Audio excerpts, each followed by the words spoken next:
A billionaire sits alone every night. Same table, same silence, same empty chair that no one dares to fill. Until one waitress, drowning in debt and desperation, asks the question that shatters his carefully constructed world. Why do you always eat alone? His answer? An offer that could save her life, or destroy everything she's fought to build. This is a story about the moment when saying yes means risking it all, and saying no means staying trapped forever. Stay with me until the end, hit that like button, and comment your city so I can see how far this story travels. Let's begin. The rain came down in sheets that Thursday evening, turning the streets of downtown into rivers of reflected neon and blurred headlights. Inside Marcello's, an upscale Italian restaurant nestled between glass towers and boutique shops, the atmosphere was warm, golden, intimate.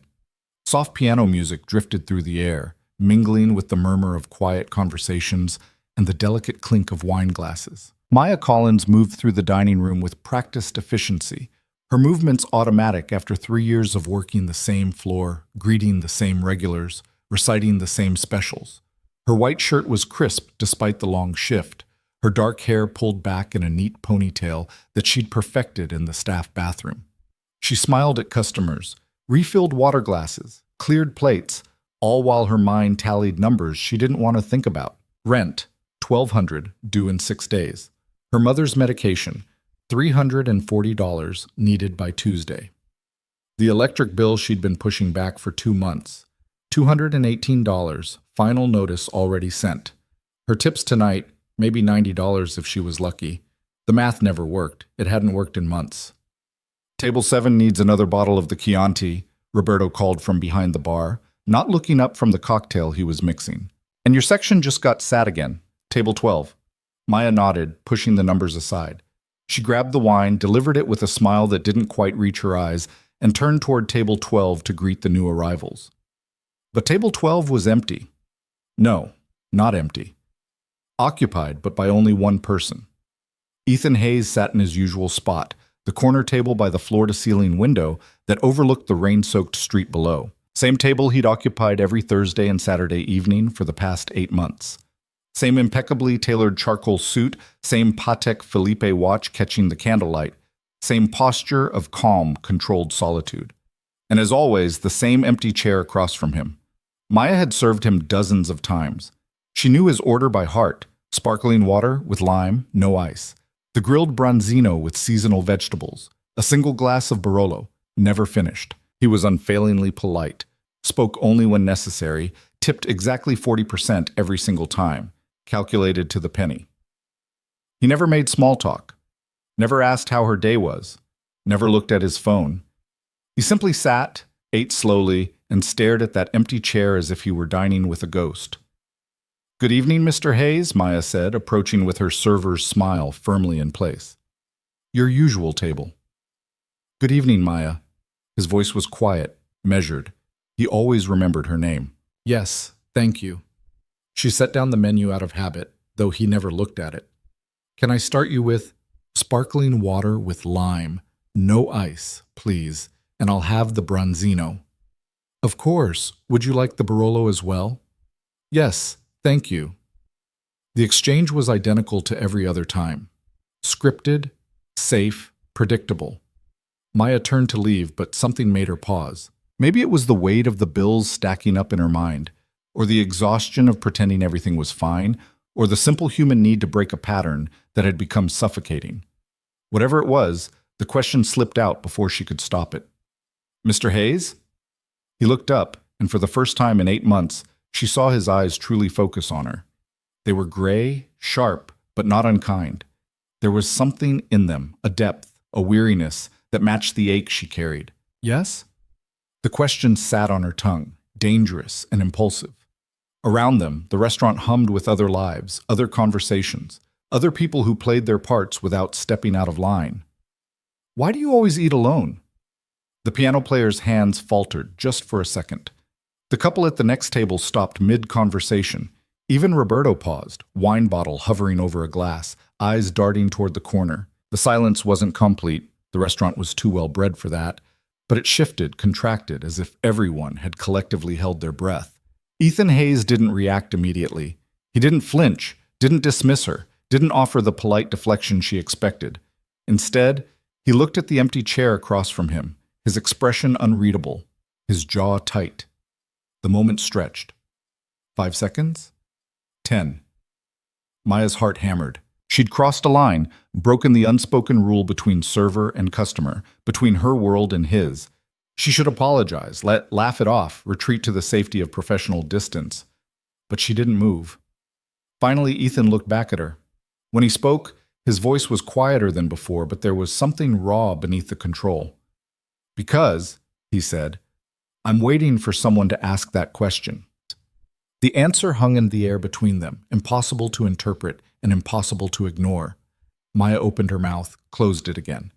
She didn't know what to say. Didn't know what he meant. Didn't know if she'd just made the biggest mistake of her shift or stumbled into something she wasn't prepared for. I'll get your water," she managed, her voice barely steady. She turned and walked toward the bar, her pulse racing, her hands trembling just enough that she had to concentrate on not dropping anything. Roberto gave her a look, half curiosity, half warning. "What was that about?" "I don't know," Maya whispered, but that wasn't entirely true. Something had shifted, something she couldn't name, couldn't explain, but could feel like the change in air pressure before a storm. The rest of the dinner service passed in a blur. Maya brought Ethan his water, his wine, his meal. He ate slowly, as he always did, but this time she caught him watching her, not in a way that made her uncomfortable, but in a way that suggested he was seeing her for the first time. Really seeing her. When she cleared his plate, he spoke again. "Maya." She stopped. "Yes? Do you have a few minutes after your shift?" Every instinct screamed at her to say no, to keep the boundary intact, to not complicate the one stable thing in her chaotic life. This job, these tips, this routine. I'm not sure it's not what you think," he said calmly. "I'd like to offer you something. A conversation, nothing more. 5 minutes of your time." The weight of the unpaid bills pressed against her chest. The memory of her mother's worried voice on the phone last night. The electric company's final notice taped to her apartment door. "Okay," she heard herself say. 5 minutes. The rain had softened to a drizzle by the time Maya's shift ended at 10:30. She changed out of her work shirt, pulled on her jacket, thin, fraying at the cuffs, barely enough for the November chill, and met Ethan in the small courtyard behind the restaurant where the staff usually took smoke breaks. He stood under the awning, hands in his pockets, looking out at the rain-slicked street. He'd loosened his tie slightly, the only concession to the late hour. "Thank you for meeting me," he said when she approached. Maya wrapped her arms around herself, suddenly aware of how small she felt next to him, not physically, but in presence, in resources, in the sheer weight of the worlds they occupied. "You said you wanted to talk." "I did." He turned to face her fully. "Your question tonight, why I eat alone. It wasn't idle curiosity, was it?" She hesitated. "I didn't mean to pry." "You weren't prying. You were asking something real, and that's rare." The compliment, if that's what it was, unsettled her more than a reprimand would have.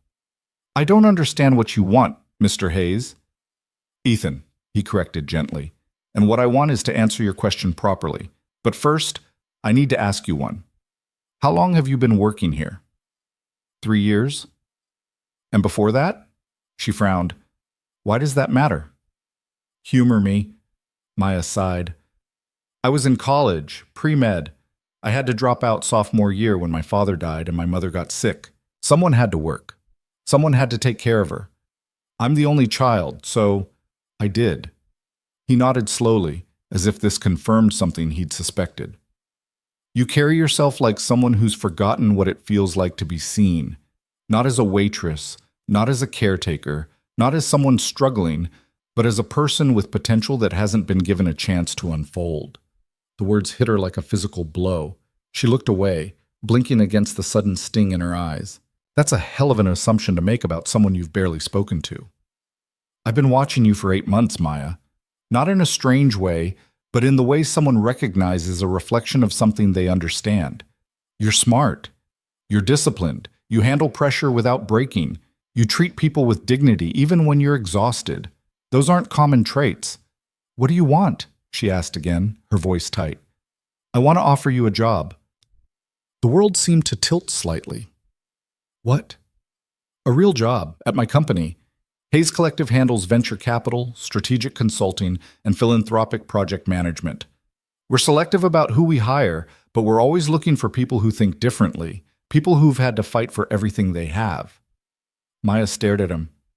You don't even know if I'm qualified. I know enough. Your question tonight told me you're willing to take risks when it matters. Your work ethic here tells me you're reliable. The rest can be taught. This is insane, she breathed. You can't just offer someone a job because they asked you a personal question. I'm not offering you a job because of the question, Ethan said. I'm offering you a job because I've spent 8 months in this restaurant watching talented people serve food and pretend that's all they're capable of. You're not pretending, you're enduring. And I'm tired of watching people with potential waste it because they don't have access to the right door. The cynical part of Maya, the part that had been burned too many times, that knew better than to trust sudden generosity, reared up hard. What's the catch? No catch. You'd start in an entry-level analyst position. Salary would be $75,000 annually, with full benefits, including health insurance that would cover your mother's medications. You'd work standard hours. No nights, no weekends unless absolutely necessary. If you prove yourself, you move up. If you don't, you move on. Simple as that. $75,000. Health insurance. No more late nights scraping together tips. No more choosing between rent and medication. No more pretending she wasn't drowning. It was too much, too fast, too good to be real. Why? The word came out broken, desperate. Why would you do this? Ethan was quiet for a long moment. When he spoke, his voice carried a weight she hadn't heard before. Something personal, something that cost him to admit. Because 5 years ago, I sat alone at a different table, in a different restaurant, after losing my wife. I was a single father with a 2-year-old son and a company I'd built with her that felt meaningless without her in it. And a stranger, a waiter, actually, asked me the same question you asked tonight. Why do you always eat alone? I didn't have an answer then. But his question made me realize I was disappearing into my grief, and my son deserved better than a ghost for a father. He paused, looking at the empty street. That waiter's name was David. He was working 3 jobs to put himself through community college. I hired him. He's now my director of operations, and one of the most capable people I know. So when I say I'm offering you this because I recognize something, I mean it. I know what it looks like when someone is capable of more than their circumstances allow. Maya's throat tightened. The story was too specific, too vulnerable to be a manipulation. And yet, I need time to think, she said. Of course, take the weekend. But Maya, he reached into his jacket and pulled out a business card, holding it out to her. If you decide you want this, don't wait too long. Opportunities have expiration dates, and life doesn't pause while we figure out whether we're brave enough to take them. She took the card. It was simple, elegant. Ethan Hayes, CEO, Hayes Collective, with a phone number and email address. I'll think about it, she said quietly. That's all I ask. Bassem. Maya didn't sleep that night. She sat at her tiny kitchen table in the apartment she shared with her mother, a 1-bedroom walk-up in a neighborhood that had seen better decades, and stared at Ethan's business card until the words blurred. Her mother was asleep in the bedroom, the soft wheeze of her breathing audible through the thin walls. Maya had taken the couch for the past 4 years, ever since she'd moved back in to help. It was fine. She was used to it. But sitting there, in the dim light of the single lamp that worked, surrounded by the physical evidence of a life held together by duct tape and sheer willpower, Maya felt the full weight of the choice in front of her. She could say yes. She could walk away from Marcello's, from the grind of double shifts and condescending customers and tips that never quite covered the bills. She could take the job, the salary, the health insurance that would mean her mother could actually afford the medications the doctor recommended instead of the cheaper alternatives that barely worked. She could breathe. Or she could say no. She could stay in the life she knew, the life she'd built with her own hands, where she didn't owe anyone anything and wasn't beholden to a stranger's generosity that might evaporate the moment she failed to meet expectations she didn't understand. Safety, control, the devil she knew. Her phone buzzed. A text from her mother's pharmacy. Prescription ready for pickup. Total $340. Please collect within 48 hours. Maya closed her eyes. The math was simple. Brutal, but simple. She couldn't afford to say no. But she also couldn't afford to trust that saying yes wouldn't make things worse. Friday morning came too fast. Maya dragged herself through her opening shift at Marcello's, moving on autopilot, her mind 1,000 miles away. "You look like hell," Roberto said, sliding a coffee across the bar to her during a lull. "Rough night?" "Something like that." "Does it have anything to do with your conversation with Mr. Moneybags yesterday?" Maya took a sip of the coffee, letting the bitterness ground her. "He offered me a job." Roberto's eyebrows shot up. "Seriously?" "Seriously." "And you said—" "I said I'd think about it." "Maya." Roberto leaned against the bar, his expression shifting from curiosity to concern. "I've known you for 3 years. You're smart as hell, you work harder than anyone here, and you're wasted in this place. If someone's offering you a way out, a real way out, you'd be crazy not to take it." "You don't know him," Maya said. "I don't know him. For all I know, this is some kind of setup, or he's got ulterior motives, or maybe he's just a decent guy who sees what everyone else here sees, but actually has the power to do something about it," Roberto interrupted. "Look, I get it. You've been burned.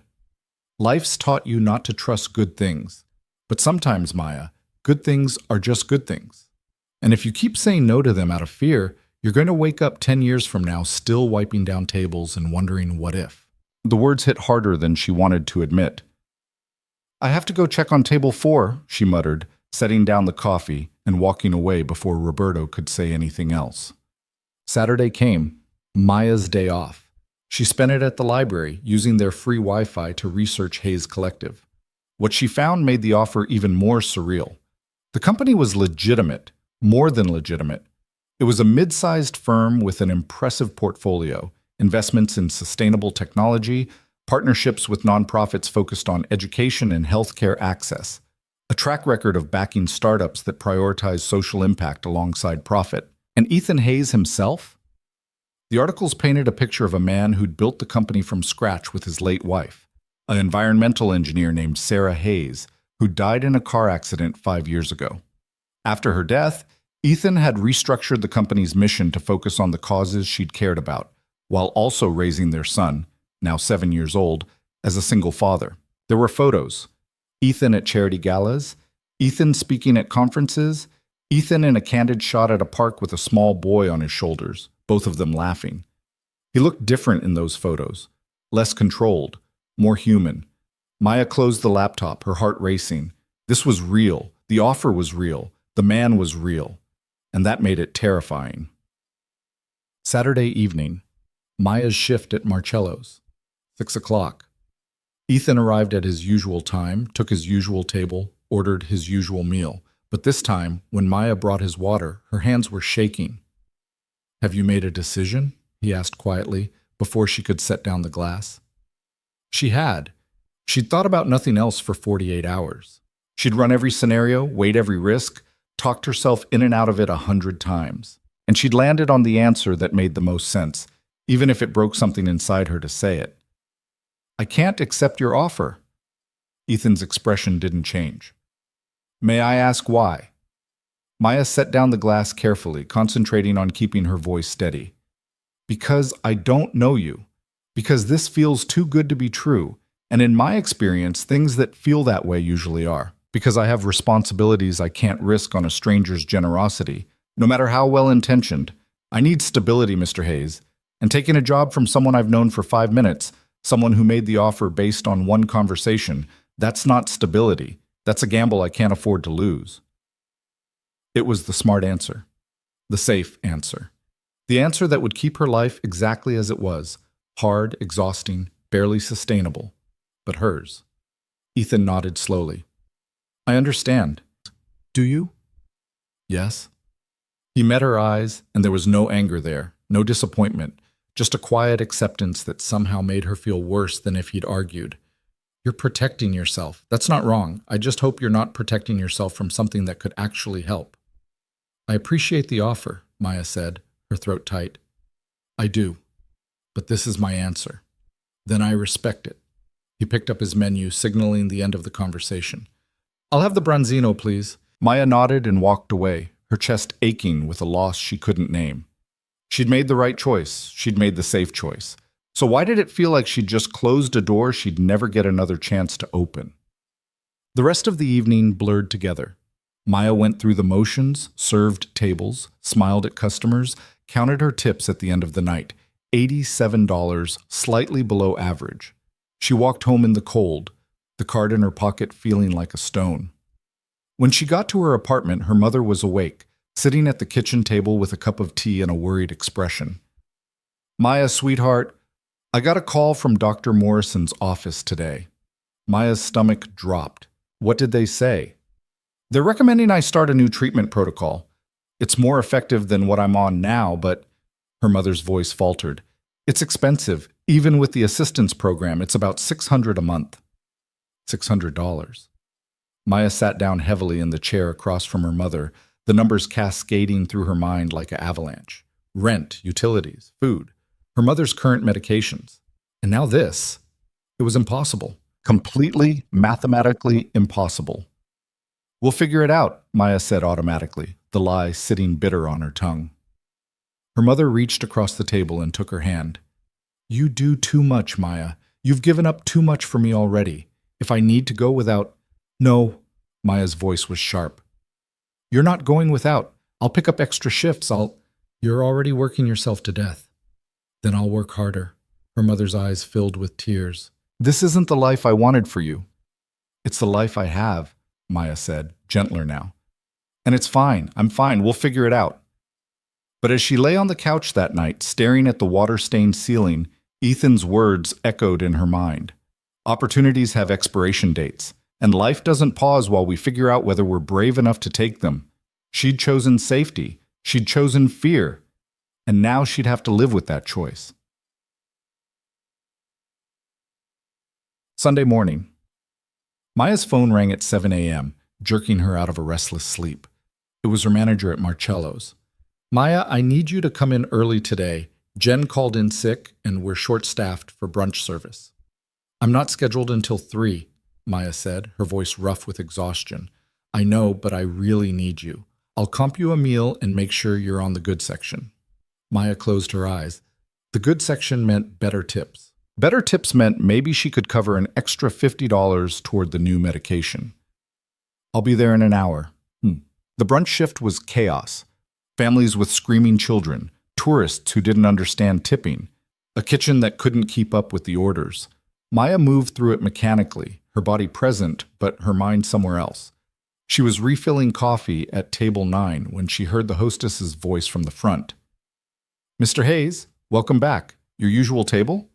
Maya's head snapped up. Ethan was there, in the middle of a Sunday brunch rush, looking slightly out of place without his suit.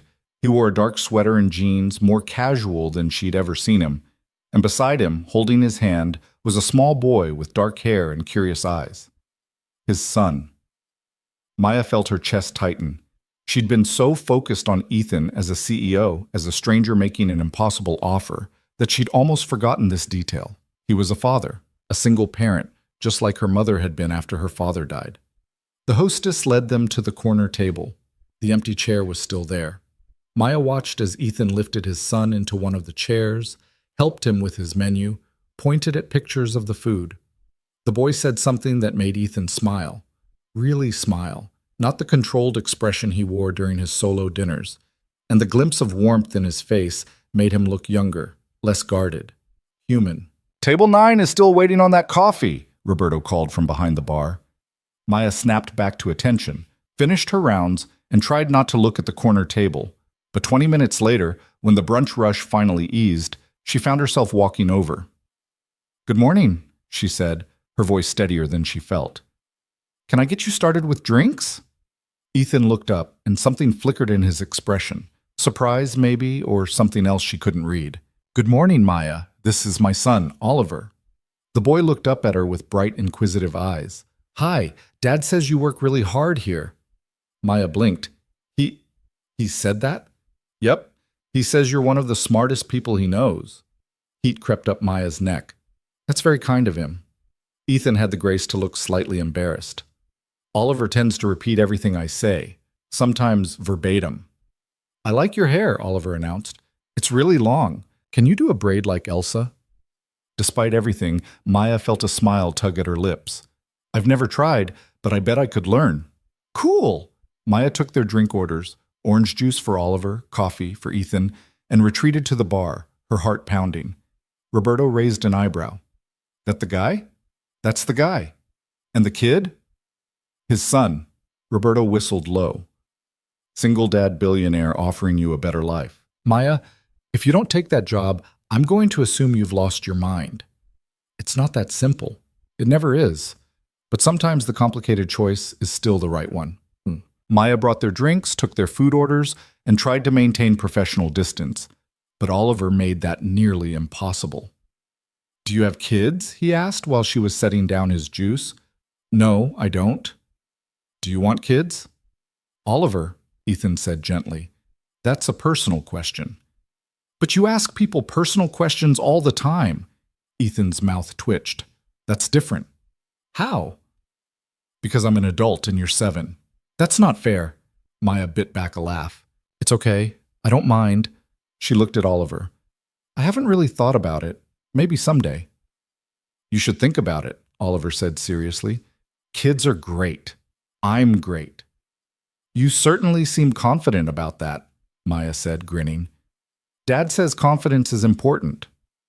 Your dad says a lot of things, apparently. Ethan shook his head, but there was warmth in his eyes. I've created a monster. The meal passed in fragments of conversation. Maya checked on them periodically, and each time Oliver pulled her into some new topic. His favorite dinosaur, Spinosaurus. His least favorite vegetable, Brussels sprouts, which Ethan was currently trying to get him to eat. His theory about why the sky was blue, which involved a creative but scientifically inaccurate explanation about sky paint. It was the most normal interaction Maya had had in months, maybe years. And watching Ethan with his son, patient, present, genuinely engaged, shifted something in her perception. This wasn't just a CEO making a calculated business decision. This was a man who understood responsibility, sacrifice, the weight of caring for someone who depended on you completely. He understood her life in a way most people didn't. When they finished eating, Ethan paid the check, 40% tip, as always, and stood to leave. Maya, he said quietly, while Oliver was distracted by a family with a baby at the next table. I meant what I said yesterday. I respect your decision, but if you change your mind, the offer stands. Not because I need you to say yes, but because I think you deserve the chance to say yes to something better. Before Maya could respond, Oliver tugged on Ethan's hand. Dad, can Maya come to my birthday party next month, please? Ethan looked startled. Oliver, I don't think... Please? You said I could invite who I wanted, and I want to invite Maya. Maya's throat tightened. That's very sweet, Oliver, but you don't have to, Ethan said quickly. He gets enthusiastic about people he likes, but there's no obligation. Oliver's face fell. But I really want her to come. Maya looked at this 7-year-old boy who barely knew her, and at his father who'd offered her a lifeline she'd been too afraid to take, and felt something crack in the careful walls she'd built. Tell you what, she said, crouching down to Oliver's level. If I'm free that day, I'll try my best to be there. Deal? Oliver's face lit up. Deal! As they left, Maya watched them through the window, Ethan's hand on Oliver's shoulder, the boy chattering away about something, both of them disappearing into the Sunday afternoon crowd. And she felt the full weight of what she'd turned down. Not just a job, a chance to be part of something, to matter to people who saw her as more than just the person refilling their water glass, to stop surviving and start living. That night, Maya sat at the kitchen table again, Ethan's business card in front of her, her mother's new prescription paperwork beside it. The numbers didn't lie. She couldn't do this alone. She'd been trying for 4 years, and she was drowning. Slowly, but drowning nonetheless. And Ethan, despite every reason to be guarded, had looked at her and seen potential, had offered her a rope without asking for anything in return, except that she be willing to try. Maybe Roberto was right. Maybe sometimes good things were just good things. And maybe, just maybe, She'd spent so long protecting herself from disappointment that she'd forgotten how to recognize opportunity when it appeared. Maya picked up her phone, typed out Ethan's number, stared at the blank message screen for 10 full minutes. Then, before she could talk herself out of it again, she wrote, "Mr. Hayes, this is Maya Collins from Marcello's. I've reconsidered your offer. If it's still available, I'd like to accept. I can start whenever works for you. Thank you for seeing something in me I'd forgotten to see in myself." She hit send before fear could stop her. Then she sat in the quiet kitchen, heart pounding, waiting for a response that would either change everything or confirm that she'd waited too long and the door had already closed. 3 minutes passed. 5. 10. Her phone buzzed. "Maya, I'm very glad to hear from you. The offer absolutely still stands. Can you meet me at my office tomorrow at 10 a.m.? We'll discuss details, get paperwork started, and plan your transition. Bring any questions you have. And Maya, you didn't forget to see it. You just needed permission to believe what you already knew. See you tomorrow." Ethan. Maya read the message 3 times. Then she put her head down on the table and cried, deep, shaking sobs that released 4 years of pressure, fear, exhaustion, and the crushing weight of trying to be strong enough to carry everything alone. When her mother emerged from the bedroom, alarmed by the sound, Maya looked up with tears streaming down her face and said, "I got a new job. A real job. We're going to be okay." Her mother pulled her into a hug, and for the first time in longer than Maya could remember, she believed the words she'd just said. They were going to be okay. Not because life had suddenly become easy, but because she'd finally been brave enough to say yes to the possibility that it could be different.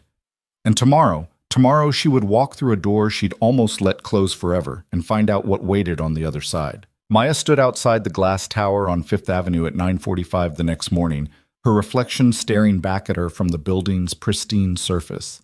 She barely recognized herself. She'd worn her only professional outfit, a navy blazer she'd bought at a thrift store 3 years ago, and black slacks that were slightly too loose now after months of skipping meals to make rent. Her resume, printed at the library yesterday evening, sat in a folder that trembled slightly in her hands. The building stretched 30 stories into a sky that threatened rain. Hayes Collective occupied floors 12 through 15 according to the directory in the lobby.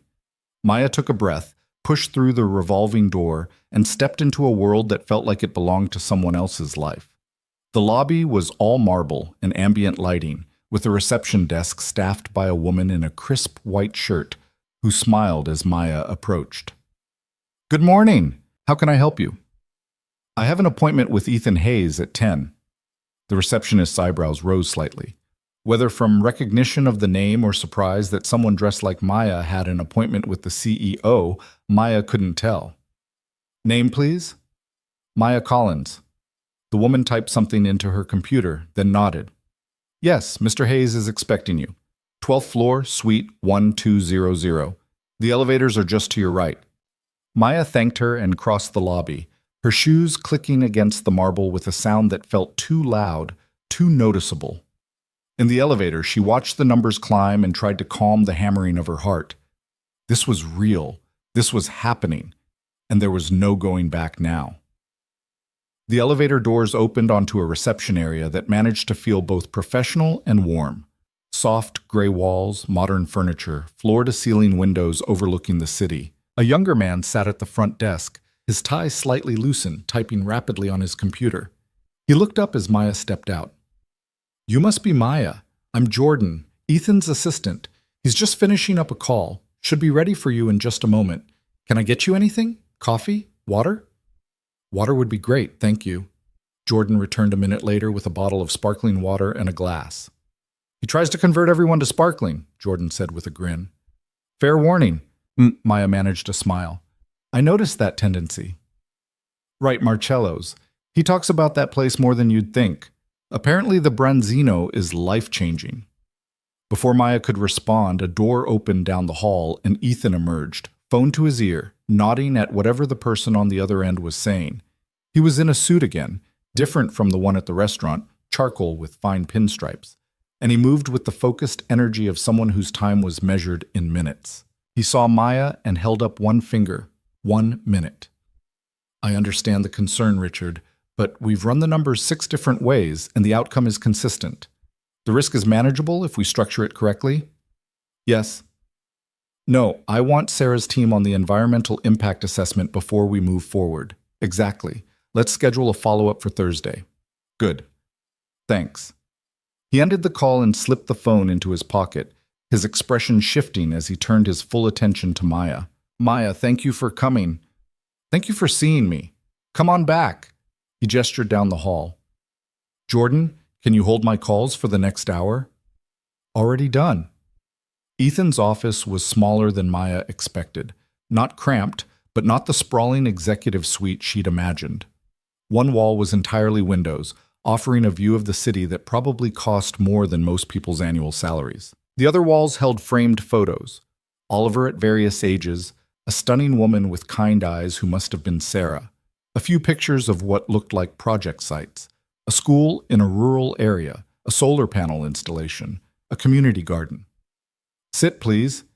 Ethan gestured to a chair across from his desk, then settled into his own. For a moment, he just looked at her, and Maya fought the urge to fidget under the scrutiny. I'm glad you changed your mind, he said finally. I almost didn't. I know, that's why I'm glad you did. It would have been easier to stay where you were. Maya nodded, surprised by how well he understood. My mother needed new medication. The cost was, well, it made the choice clearer. Money has a way of simplifying decisions, doesn't it? For better or worse. He opened a folder on his desk. I want to be transparent about what you're walking into. This isn't a charity position, Maya. I'm not hiring you because I feel sorry for you. I'm hiring you because I believe you have skills that will be valuable to this company, and because those skills haven't had a proper outlet. But that also means I'll have expectations.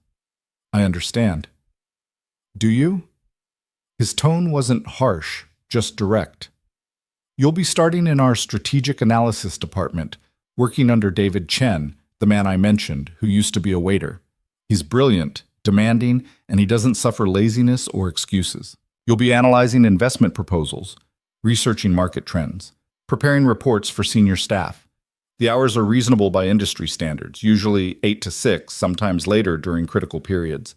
The work is intellectually challenging. You'll be surrounded by people with MBAs from top-tier schools, people who've been groomed for this kind of work since they were teenagers.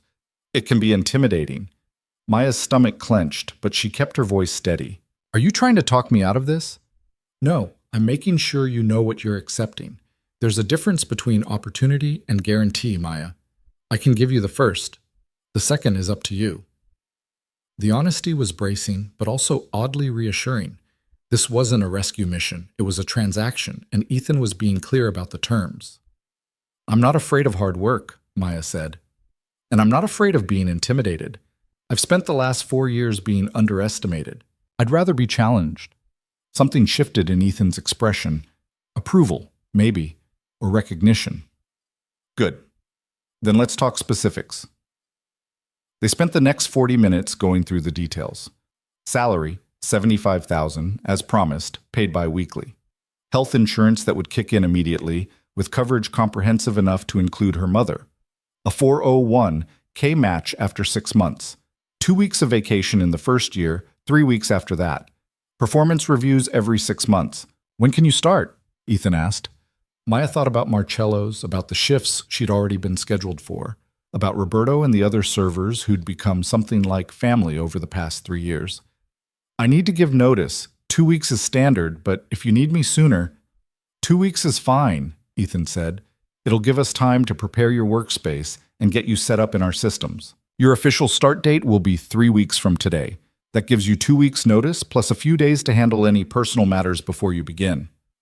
Maya nodded, relief washing through her. She hadn't wanted to abandon Marcello's without proper warning, even if she was desperate to start this new chapter. One more thing, Ethan said. He pulled another folder from his desk drawer. This is your offer letter and the standard employment contract. Take it home, read it carefully. If you have questions, ask them. If you want a lawyer to review it, do that. Don't sign anything until you're comfortable with every word. Maya took the folder, touched by the gesture. Most employers would have pushed for an immediate signature. Thank you. I want you to trust this process, Maya, and trust starts with transparency. He stood, extending his hand. Welcome to Hayes Collective. Officially. She stood and shook his hand, and for the first time since walking into the building, the knot in her chest loosened slightly. This was real. She'd done it. The walk back to her apartment felt surreal, like she was moving through a dream version of the city. The same streets she'd walked 1,000 times before looked different now, charged with possibility. Maya stopped at a coffee shop, an actual coffee shop, not just the break room at work, and bought herself a latte with money she didn't have to count 3 times before spending. Small victories. When she got home, her mother was in the kitchen making lunch, the radio playing softly in the background. "How did it go?" her mother asked, turning from the stove. Maya set down her bag and pulled out the folder with the offer letter. "I start in 3 weeks." Her mother's hand flew to her mouth, her eyes filling with tears. "Oh, sweetheart." "The insurance starts immediately. I already checked. Your new medication is covered, 100%. The tears spilled over then, and Maya found herself crying too, both of them holding on to each other in the cramped kitchen that had witnessed so many moments of stress and fear and desperate calculations. "You did it," her mother whispered. "You actually did it." "We did it," Maya corrected. "You're the reason I know how to keep going when things are hard." They stood there for a long moment, and Maya felt the shift happening in real time, the slow exhale of years of tension, the cautious unfurling of hope. What? That evening, Maya returned to Marcello's for her scheduled shift. She found her manager, Tony, in his office doing paperwork. "Hey, Maya, what's up?" She closed the door behind her. "I need to give you my 2 weeks' notice." Tony looked up sharply. "You're leaving?" "I got another job. A better opportunity." He studied her face, then sighed and leaned back in his chair. "Can't say I'm surprised. You've always been too sharp for this place. Where are you going?" "Hayes Collective. It's a consulting and venture capital firm downtown." Tony whistled low. "That's a hell of a jump. Good for you, Maya. Really, when's your last day?" They worked out the details. Maya would finish out the next 2 weeks, train her replacement if Tony found one in time, and do her best to leave everything in good order. "For what it's worth," Tony said as she was leaving his office, "this place won't be the same without you. You're one of the best we've got." "Thanks, Tony. That means a lot." When she told Roberto during their shift, his reaction was immediate and enthusiastic. "I knew it," he crowed, nearly dropping the martini he was making. "I knew you'd take that job. When do you start?" 3 weeks. "And you're really going to spend 2 of those weeks here? Maya, you could have just quit." "I'm not going to leave you guys in a lurch. Besides, I need the tips to hold me over until my first paycheck." Roberto shook his head, grinning. Always practical. "Fine. But we're throwing you a going-away party your last night. No arguments." The shift passed in a blur of congratulations and questions from the other servers. And when Ethan arrived for his usual Saturday dinner, Maya approached his table with a mixture of nervousness and something that might have been excitement. "Good evening, Mr. Hayes." He looked up, and there was warmth in his expression that hadn't been there during their business meeting. "I think you can call me Ethan now. We're going to be colleagues." "Ethan," she corrected, testing out the informality. "Same order?" "Please. And Maya, I'm glad you're here tonight. I wanted to thank you." She frowned. "For what?" "For taking the risk. I know it wasn't easy." "You made it easier by being honest about what I was walking into." "Still, it takes courage to choose the unknown over the familiar, even when the familiar isn't working. Not everyone has that courage." Maya felt her throat tighten. "I'll try not to make you regret giving me the chance." "I won't," Ethan said simply. "Now go get my overpriced fish before Roberto starts giving me judgmental looks from the bar." Maya laughed, actually laughed, and walked away feeling lighter than she had in years. The 2 weeks at Marcello's passed faster than Maya expected. She trained a new server named Jessica, a college student who reminded Maya of herself 4 years ago. Bright, hardworking, trying to make ends meet while building towards something better. Maya gave her all the tricks she'd learned, all the shortcuts for managing difficult customers and maximizing tips. "You're really good at this," Jessica said one night after a particularly brutal dinner rush. "Why are you leaving?" "Because being good at something doesn't mean it's where you're supposed to stay," Maya said.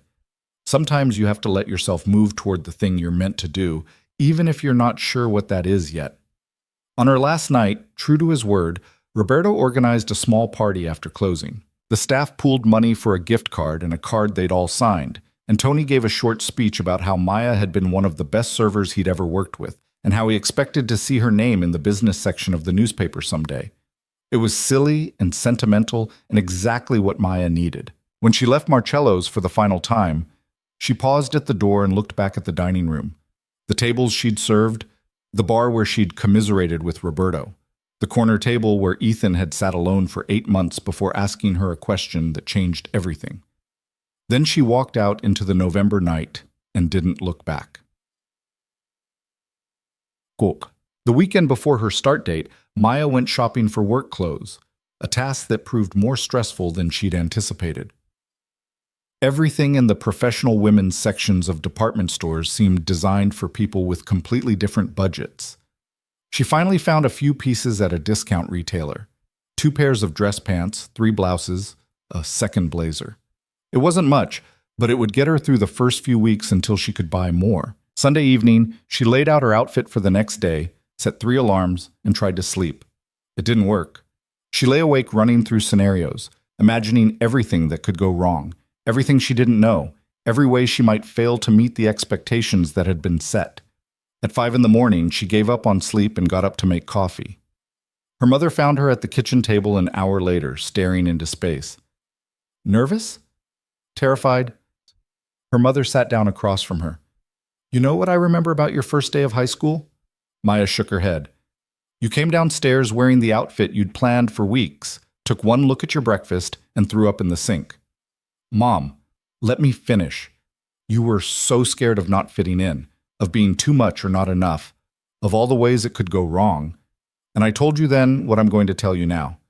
You are enough, Maya, exactly as you are. You don't have to be perfect. You just have to show up and do your best.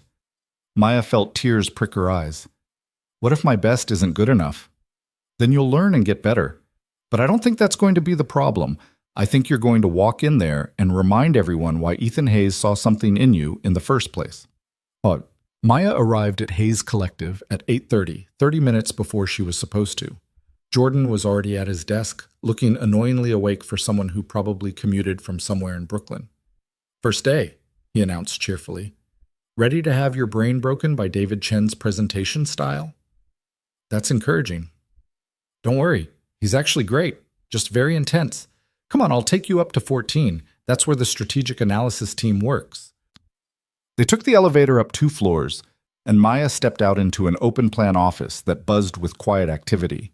People clustered around desks, examining screens, having low-voiced conversations.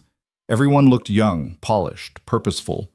Jordan led her to a desk near the windows. Not a private office, but a decent-sized workspace with a new computer and a small potted plant that someone had left as a welcome gift. This is you, Jordan said. Computer's all set up with your login credentials. I'll write them down for you. David should be here in about 15 minutes for your orientation. Oh, and there's a new hire packet in your top drawer with all the boring HR stuff you need to fill out. Thank you, Jordan. No problem. Welcome to the chaos. He grinned and headed back to the elevator. Maya sat down at her desk, in an office at a real company, and took a moment to let the reality sink in. Through the window, she could see the city stretching out below, thousands of people moving through their own lives, pursuing their own versions of this moment.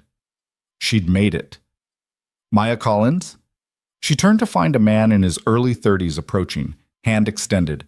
He was Asian American, sharply dressed in a way that managed to be professional without being stuffy.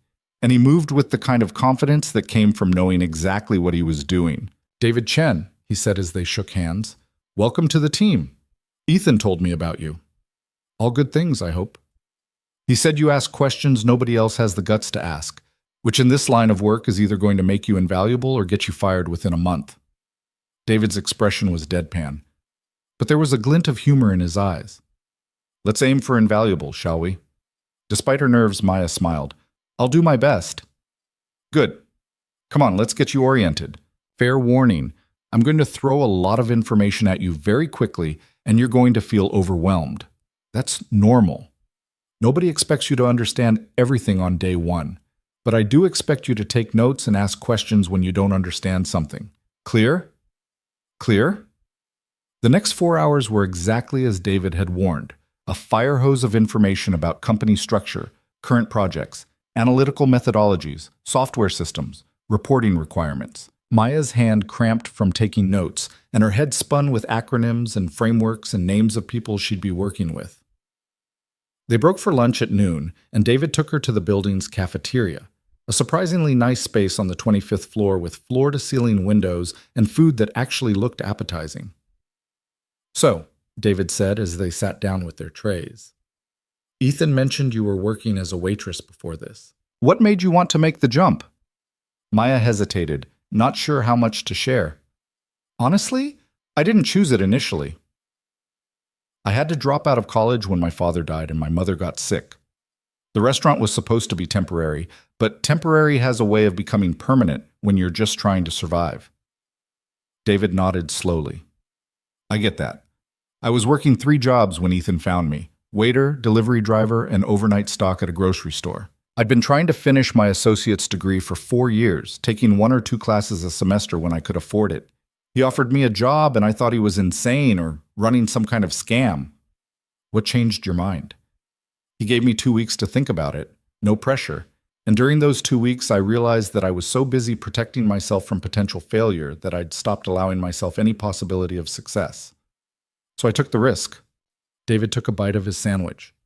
"Best decision I ever made. But it was also the hardest year of my life." Maya felt a chill run through her. "Why?" "Because suddenly I was surrounded by people who'd had every advantage I hadn't: private schools, internships, family connections, confidence that came from never having to question whether they belonged. And I had to work twice as hard to prove I deserved to be in the same room. Ethan gave me the opportunity, but I had to earn the respect. Nobody hands you that part." "That's not exactly reassuring." "It's not meant to be reassuring. It's meant to be honest." David met her eyes. "You're going to have moments where you feel like you don't belong here, Maya, where you're going to want to quit because it's easier than fighting to prove yourself. And I'm telling you this now so that when those moments come, you remember. Everyone who's worth a damn in this building has felt that way at some point. The difference between the ones who make it and the ones who don't is whether they let that feeling win." Maya absorbed this, feeling the weight of what she'd committed to settling more heavily on her shoulders. "So," David continued, his tone lightening slightly, "think you can handle it?" "I don't know yet," Maya said honestly, "but I'm going to try." "Good answer. Come on, let's get you back upstairs. We've got a client presentation to prep for tomorrow, and I want you to sit in and observe." The afternoon was spent in a conference room with David and 2 other analysts, a woman named Priya, who had an MBA from Wharton, and a guy named Marcus who'd worked in investment banking before joining Hayes Collective. They were preparing a presentation for a potential client, a mid-sized tech company looking for strategic guidance on expanding into sustainable energy markets. Maya mostly observed, taking notes and trying to follow the rapid-fire discussion of market analysis, competitive positioning, and financial projections. Priya and Marcus spoke in a shorthand that clearly came from years of training and experience, referencing frameworks and theories that Maya had never heard of. She felt the inadequacy David had warned about creeping in, the sense that she was playing a game where everyone else knew the rules except her. But she also noticed something else. When David asked questions, he didn't accept the first answer. He pushed, probed, looked for the assumptions beneath the conclusions. And a few times, Maya caught herself thinking of follow-up questions before David asked them, not because she understood the technical details, but because she understood people, understood the gap between what someone said and what they meant. Late in the afternoon, Priya made a point about consumer behavior in the renewable energy market, citing a study about purchasing decisions. The data shows that consumers prioritize cost over environmental impact by a factor of 3 to 1, Priya said, pulling up a slide with the relevant statistics. Something about it nagged at Maya. She glanced at her notes, then raised her hand slightly, a gesture left over from years of school. David noticed. "Maya? Question?" This might be a stupid question, but did that study control for income level?" Priya frowned. "What do you mean?" "I mean, if you ask someone who's struggling to pay their electric bill whether they'd pay more for renewable energy, they're going to say no. But that's not because they don't care about the environment. It's because they literally can't afford to care. It's not a values problem. It's an access problem. The room went quiet. Marcus exchanged a glance with Priya. She's right, David said slowly. The study Priya cited was general population, but it didn't segment by income bracket. If we're advising a client on market strategy, we need to be clear about whether we're targeting consumers who have choice or consumers who are making decisions under financial constraint. That's actually a really important distinction, Marcus admitted. If we're wrong about the motivation, we could be steering them toward the wrong market segment entirely. Priya nodded, looking at Maya with a new expression, not quite respect yet, but something close to it. Good catch. Maya felt a flush of warmth spread through her chest. It was a small thing, one observation in a 4-hour meeting, but it was proof that maybe, just maybe, she had something to offer here beyond just working hard. When the meeting ended, David pulled her aside. That was good work in there, he said. You saw something the rest of us missed because you've lived in a world where cost isn't just an abstract number on a spreadsheet. It's the difference between eating and not eating. That perspective is valuable, Maya. Don't lose it as you learn the technical stuff. I won't, Maya promised. Good. Now go home and get some rest. Tomorrow we're presenting to the client, and I want you there. You won't be speaking, but you'll be observing. Pay attention to how we translate analysis into narrative. That's the real skill, not just understanding the data, but making someone else care about it. Maya left the office at 6:30, exhausted but buzzing with a strange energy. The day had been overwhelming, intimidating, occasionally terrifying, but it had also been exhilarating in a way she'd forgotten work could be. On the subway ride home, she pulled out her phone and texted Ethan. First day survived. Thank you for this chance. His response came a few minutes later. Heard you asked a question in David's prep session that changed their entire approach. That's not surviving, Maya. That's thriving. Keep it up. She stared at the message, feeling something unfamiliar and fragile bloom in her chest. Pride. Not the defensive pride that came from proving people wrong, but the quiet pride of knowing she'd contributed something worthwhile. When she got home, her mother had dinner waiting. Nothing fancy, just pasta and salad, but made with care. How was it? Her mother asked as Maya collapsed into a chair. Hard, really hard, but also good. I think I can do this, Mom. Her mother reached across the table and squeezed her hand. I never doubted it for a second. That night, Maya lay in bed running through the day's events, her mind still racing. She thought about David's warning that the hard part was just beginning, about the moment in the meeting when she'd spoken up and been taken seriously, about Ethan's text message sitting on her phone like a validation she hadn't realized she needed. She thought about the empty chair at Marcello's, and how Ethan had sat there alone for 8 months waiting for someone to ask the right question. And she thought about how sometimes the bravest thing you could do wasn't choosing between safety and risk. It was choosing to believe that you deserved the chance to find out which one would actually save you. Outside her window, the city hummed with its usual chaos. Thousands of stories unfolding simultaneously, thousands of people navigating their own versions of this exact moment. But this story, this particular impossible, terrifying story, was hers. And for the first time in 4 years, Maya let herself believe it might actually have a happy ending. The weeks that followed blurred together in a rhythm Maya had never experienced before. Challenging but not crushing, demanding but not impossible. She arrived at the office each morning at 8:15, spent her lunch break studying industry reports David recommended, and stayed until 6:30 most evenings, soaking up everything she could learn. The work pushed her in ways that waiting tables never had, forcing her to think strategically, to question assumptions, to see patterns in data that told stories about human behavior and market forces. But it wasn't easy.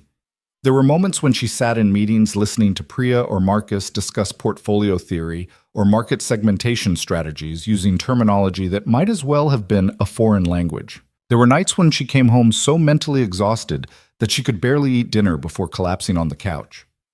And there were quiet moments of doubt, usually around 3 in the afternoon when her energy flagged and the voice in her head whispered that she was out of her depth, that eventually someone would realize she didn't belong here. David seemed to sense those moments.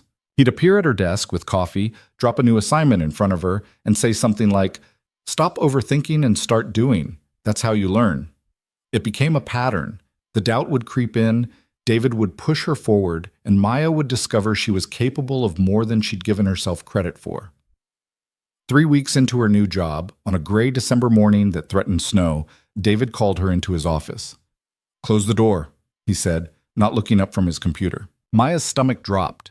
In her experience, closed-door conversations with supervisors rarely ended well. She sat down in the chair across from his desk and tried to keep her expression neutral. David finished whatever he was typing, then turned to face her fully. "How do you think you're doing?" The question caught her off guard. I think I'm learning. There's still a lot I don't understand, but I'm working on it." That's a diplomatic answer. Let me rephrase. Do you think you're meeting expectations? Maya's throat tightened. This was it, the moment she'd been dreading. He was going to tell her it wasn't working out, that they'd made a mistake, that she should probably start looking for something more suited to her background. "I'm trying my best," she said quietly. David leaned back in his chair, studying her. "Maya, I'm not asking because I think you're failing.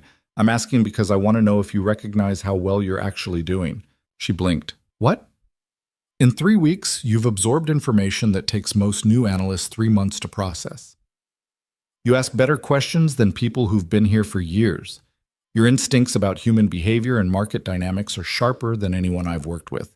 And yesterday, when you caught that error in the Silverman proposal, the one about projected adoption rates in rural markets, you saved us from presenting flawed data to a client who would have eaten us alive." Maya remembered the moment. She'd been reviewing the proposal at her desk, noticed that the demographic data didn't align with the consumption patterns they were projecting, and had mentioned it to David almost apologetically. He'd spent the next 2 hours reworking the entire section. "I just noticed something seemed off," Maya said. "Exactly, you noticed. Do you know how many people would have missed that because they were too focused on making the numbers look good or too intimidated to question senior analysts' work?" David shook his head. "You're not just meeting expectations, Maya. You're exceeding them. And I need you to know that because we're about to make your life significantly more complicated." "How?" "Ethan wants you on the Meridian project." Maya had heard about Meridian in passing, something about a major client presentation scheduled for mid-January, one of the biggest pitches Hayes Collective had taken on in the past year. It involved a healthcare technology company looking to expand into underserved markets, and the contract was worth several $1 million in consulting fees. "But I've only been here 3 weeks, Maya said. "Surely there are people more qualified. There are people with more experience," David corrected. "But Ethan specifically requested you.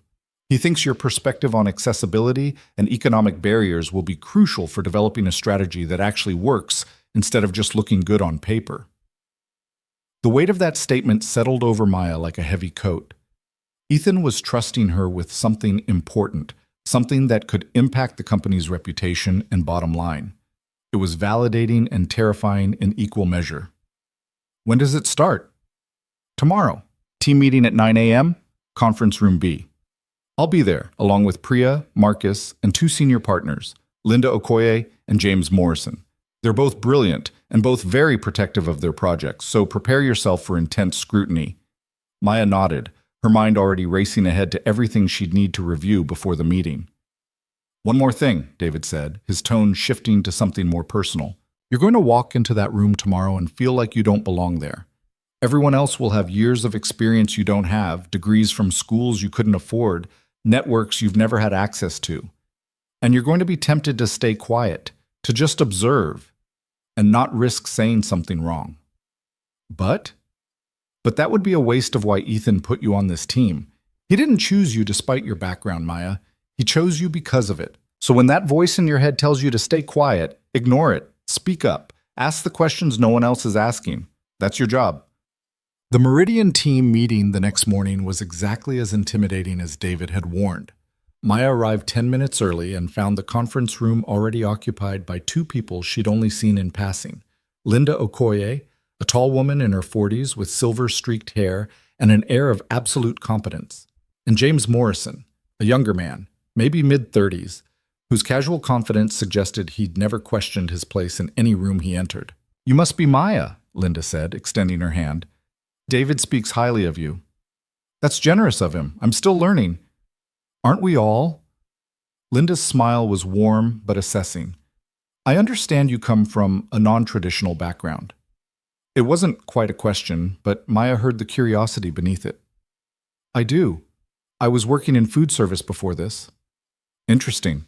We don't get many people from that world in strategic consulting. James's tone was neutral, but Maya couldn't tell if he meant it as an observation or a judgment. Before she could respond, David, Priya, and Marcus arrived, followed shortly by Ethan. Maya hadn't seen him much since starting.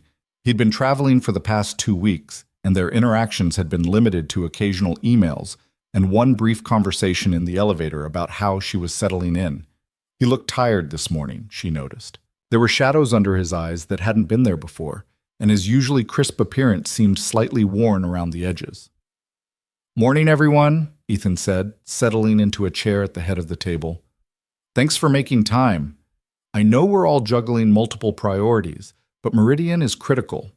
If we land this contract, it positions us as a serious player in healthcare technology strategy. If we lose it, we've wasted 3 months of development work and damaged our reputation with the sector we're trying to break into." He pulled up a presentation on the screen. Meridian Health Technologies currently serves primarily urban and suburban markets with their telemedicine platform. They want to expand into rural and underserved areas, but their previous attempts failed because they didn't understand the actual barriers their target users face. They're coming to us because they need a strategy built on reality, not assumptions. Linda spoke up. "What's their timeline?" "Aggressive. They want our full proposal and implementation roadmap by January 15th. That gives us 4 weeks to research, develop, and pitch a comprehensive strategy." James whistled low. "That's barely enough time to do preliminary research, let alone build a full strategy." "Which is why I'm putting our strongest team on it," Ethan said. He looked around the table. "Linda, you'll lead the market analysis. James, you're handling the technology integration piece. David's managing the overall project coordination. Priya and Marcus, you're on competitive analysis and financial modeling, respectively." His gaze settled on Maya. "And Maya is going to do something different. I want you conducting primary research, talking to people in the communities Meridian wants to serve. Find out what the actual barriers are, why previous platforms failed.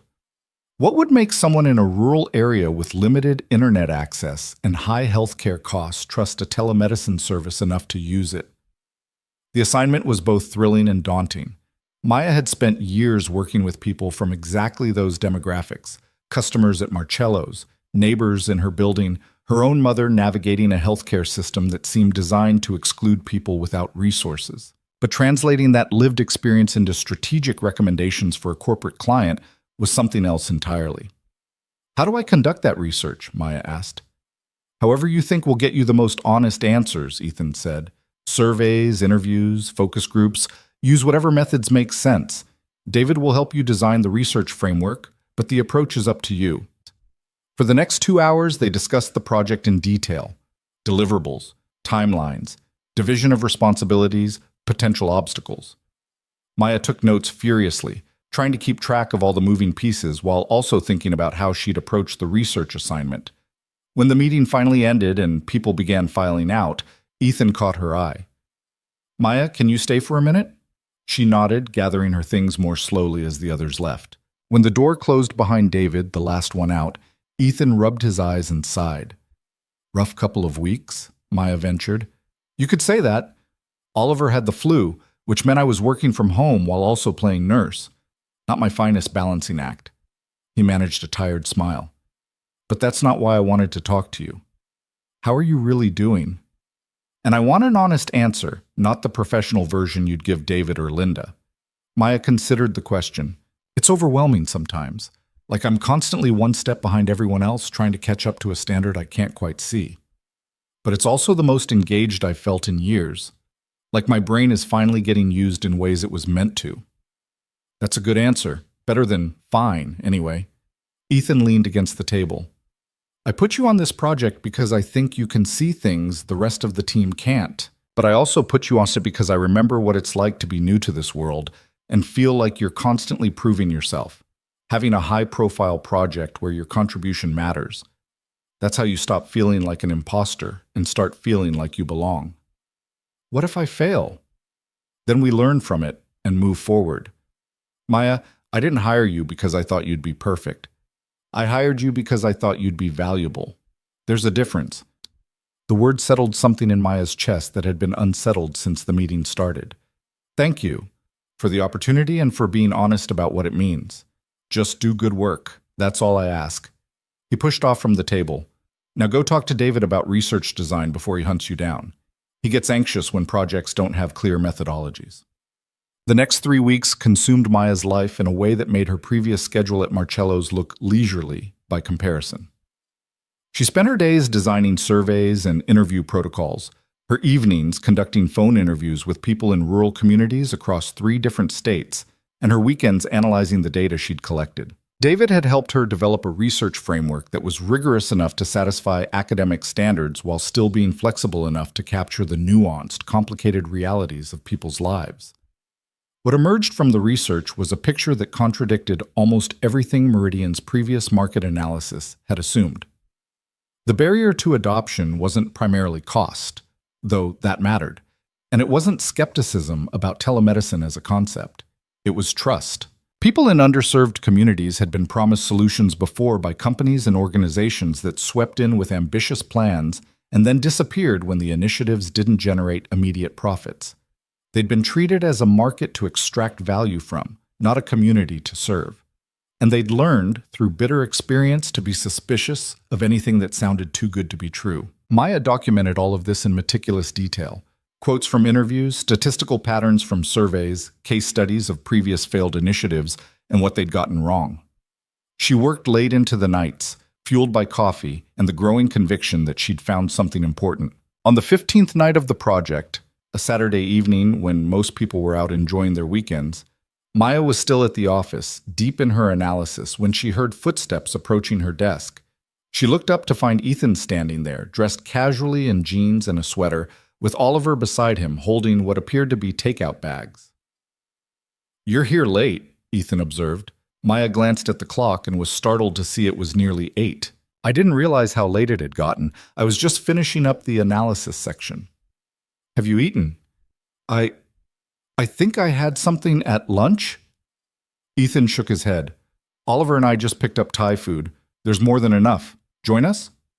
It wasn't really a question, and Maya found herself following them to Ethan's office, where Oliver immediately started unpacking containers of pad thai, spring rolls, and green curry onto the coffee table. "Why are you working on a Saturday?" Oliver asked, handing Maya a plate. "Because I have a big project due soon, and I want to make sure it's really good." "Dad works on Saturdays sometimes too. I tell him it's boring." "Oliver," Ethan said mildly, "but it is boring. We could be at the park or the museum or literally anywhere else." "He's not wrong," Maya said, suppressing a smile. They ate together in Ethan's office, and Maya was struck by how normal it felt. Not a CEO and an employee, but just 3 people sharing a meal and conversation. Oliver chattered about his upcoming birthday party, about a science project he was working on, about how his friend Emma had a pet hamster and he wanted one too, but his dad said they'd talk about it later. "Later means no," Oliver confided to Maya in a stage whisper. "Later means we'll discuss it when you've demonstrated consistent responsibility for your current obligations," Ethan corrected. "Like keeping your room clean for more than 2 consecutive days." "That's basically impossible. Nobody can keep their room clean for 2 whole days." "Then I guess we won't be discussing hamsters anytime soon." Maya laughed, and the sound surprised her. When was the last time she'd laughed at work? When was the last time work had felt like something other than a test she was constantly taking? After they finished eating, Oliver pulled out a tablet and settled onto the couch to watch something with headphones, leaving Maya and Ethan at the table with the remains of their meal. "He likes you," Ethan said quietly. "He doesn't usually warm up to people that quickly. He's a great kid. You're doing a good job with him." "Some days I'm not so sure. Single parenting is mostly improvisation and hoping you're not screwing them up too badly." He paused. "How's the Meridian research going?" "I think I found something important. The previous market analysis focused on demographics and income levels, but they missed the trust issue completely. These communities have been burned before by initiatives that promised to help, but really just wanted to extract data or turn them into a market segment without actually serving their needs." Ethan leaned forward, his full attention on her now. Can you quantify that? Yes.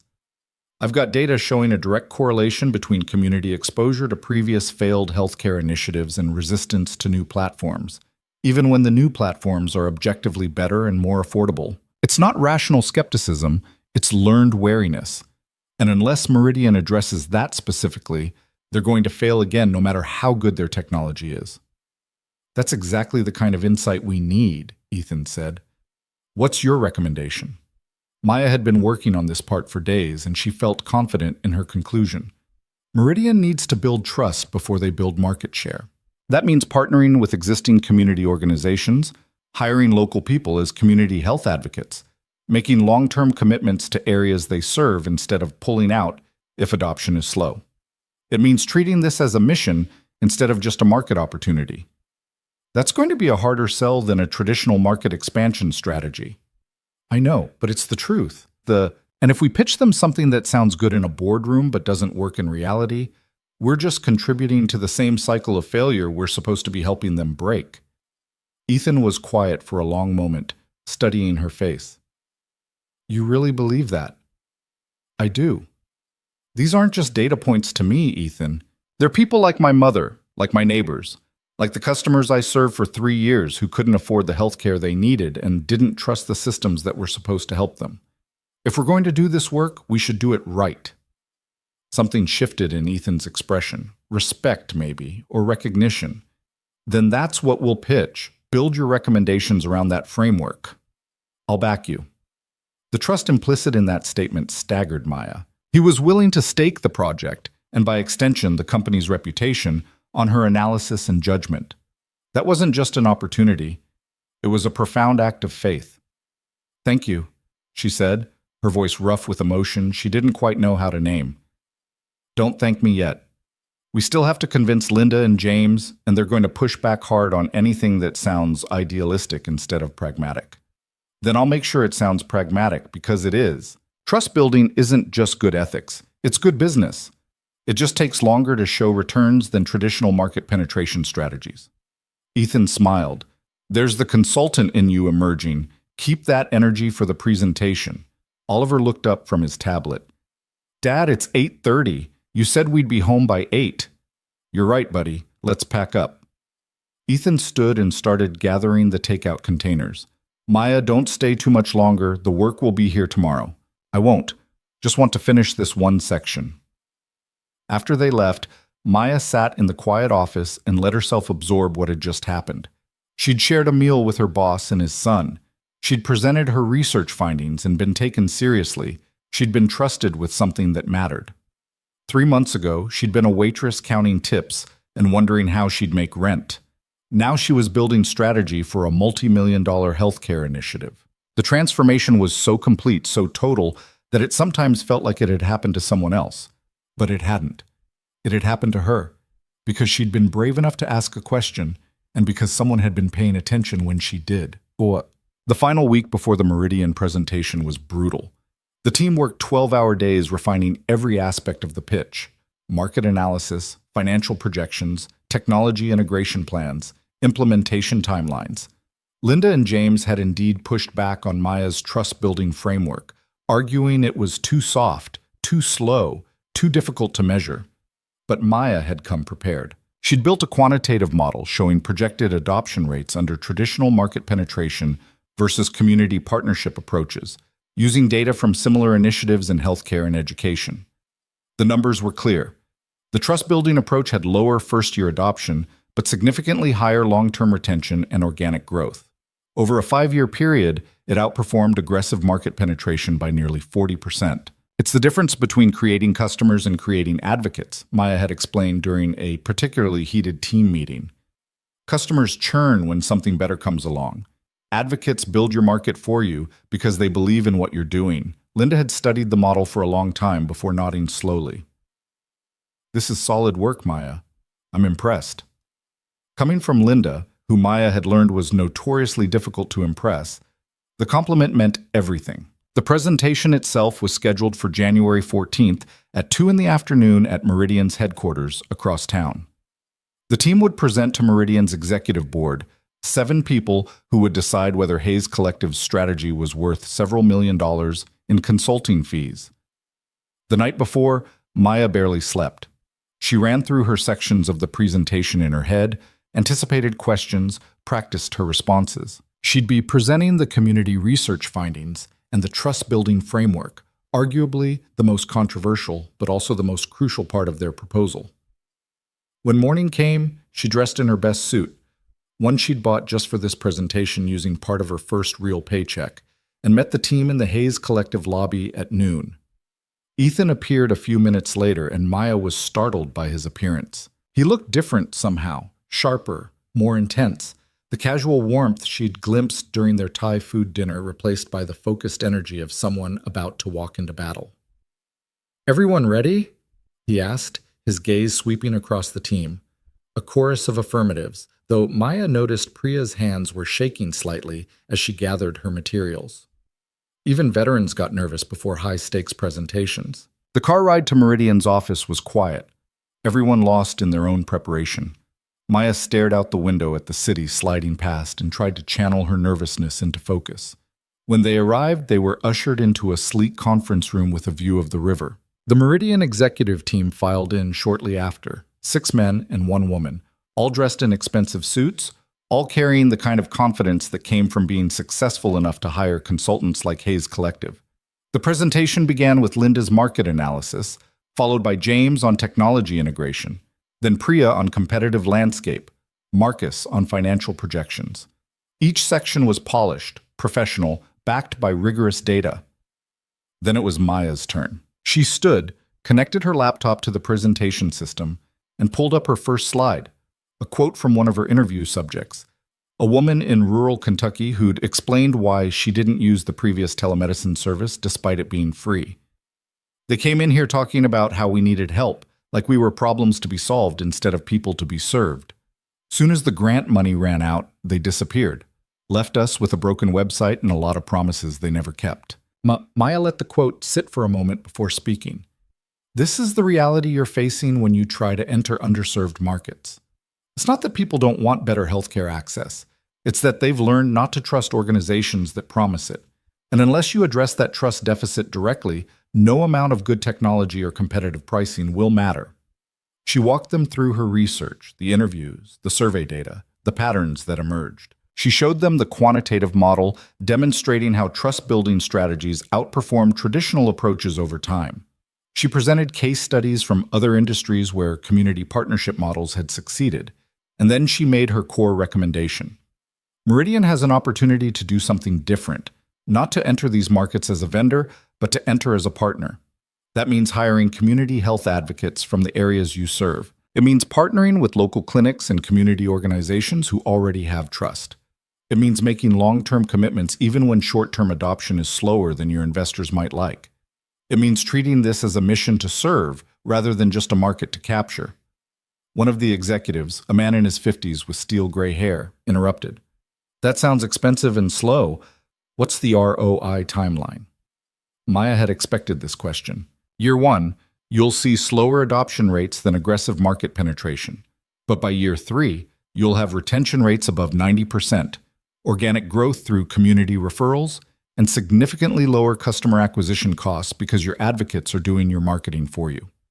Over 5 years, the community partnership model delivers 42% higher revenue than traditional penetration with substantially better brand reputation and market positioning.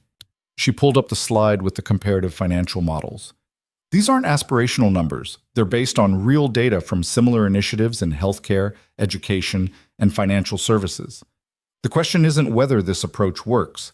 The question is whether you're willing to invest in building something sustainable instead of something fast. The room was silent. Maya couldn't read the executives' expressions. Some looked skeptical, some thoughtful. One woman at the end of the table was nodding slowly. "Thank you," the CEO finally said. "That's a provocative analysis. We'll need to discuss internally and get back to you." The presentation concluded with Ethan's closing remarks about implementation timelines and next steps. Then it was over, and they were back in the car heading to the office, and Maya's adrenaline was crashing hard. "How do you think it went?" she asked David quietly. "Honestly, I have no idea. They kept their cards pretty close. Back at the office, the team dispersed to their respective areas, and Maya sank into her desk chair feeling simultaneously exhausted and wired. She'd done everything she could. Now it was just waiting. An hour later, Ethan appeared at her desk. "Walk with me," he said. They took the elevator down to the building's lobby, then stepped outside into the January cold. Ethan didn't speak until they'd walked half a block. "That was exceptional work in there," he said finally. "The research, the presentation, the way you handled the ROI question, all of it. You made a case for doing the right thing that was also a case for doing the smart thing. That's rare." "I just told them what the data showed." "No, you told them what the data meant. That's different." He stopped walking and turned to face her. "Maya, regardless of whether we land this contract, you proved something important today. You proved you belong in that room, not as the diversity hire or the charity case or the person who got lucky, but as someone who brings real value because of what you know and how you think." The words hit Maya harder than she expected. She'd spent the past 2 months fighting against the voice in her head that said she didn't deserve to be here, that eventually someone would realize she was faking her way through. And here was Ethan, the person whose opinion mattered most, telling her that voice was wrong. "Thank you," she managed, "for giving me the chance to prove it. You gave yourself the chance when you said yes to something terrifying. I just opened the door." They walked back to the office in companionable silence, and Maya felt something shift inside her, a letting go of the fear that she didn't belong, replaced by the quiet certainty that she'd earned her place here. Not because someone had handed it to her, but because she'd done the work. The call came 2 days later on a Thursday afternoon. Maya was at her desk reviewing data for a different project when her phone buzzed with a text from Ethan. "Conference room B, now." She practically ran to the conference room, her heart hammering. The entire Meridian team was already there. David, Priya, Marcus, Linda, James, and Ethan at the head of the table with his laptop open. "Meridian just called," Ethan said without preamble. "They're accepting our proposal. Full contract, everything we recommended including the community partnership framework. They want to start implementation in March." The room erupted. Priya hugged Marcus, Linda let out a whoop that was completely at odds with her usual composure. David was grinning so widely, Maya thought his face might split.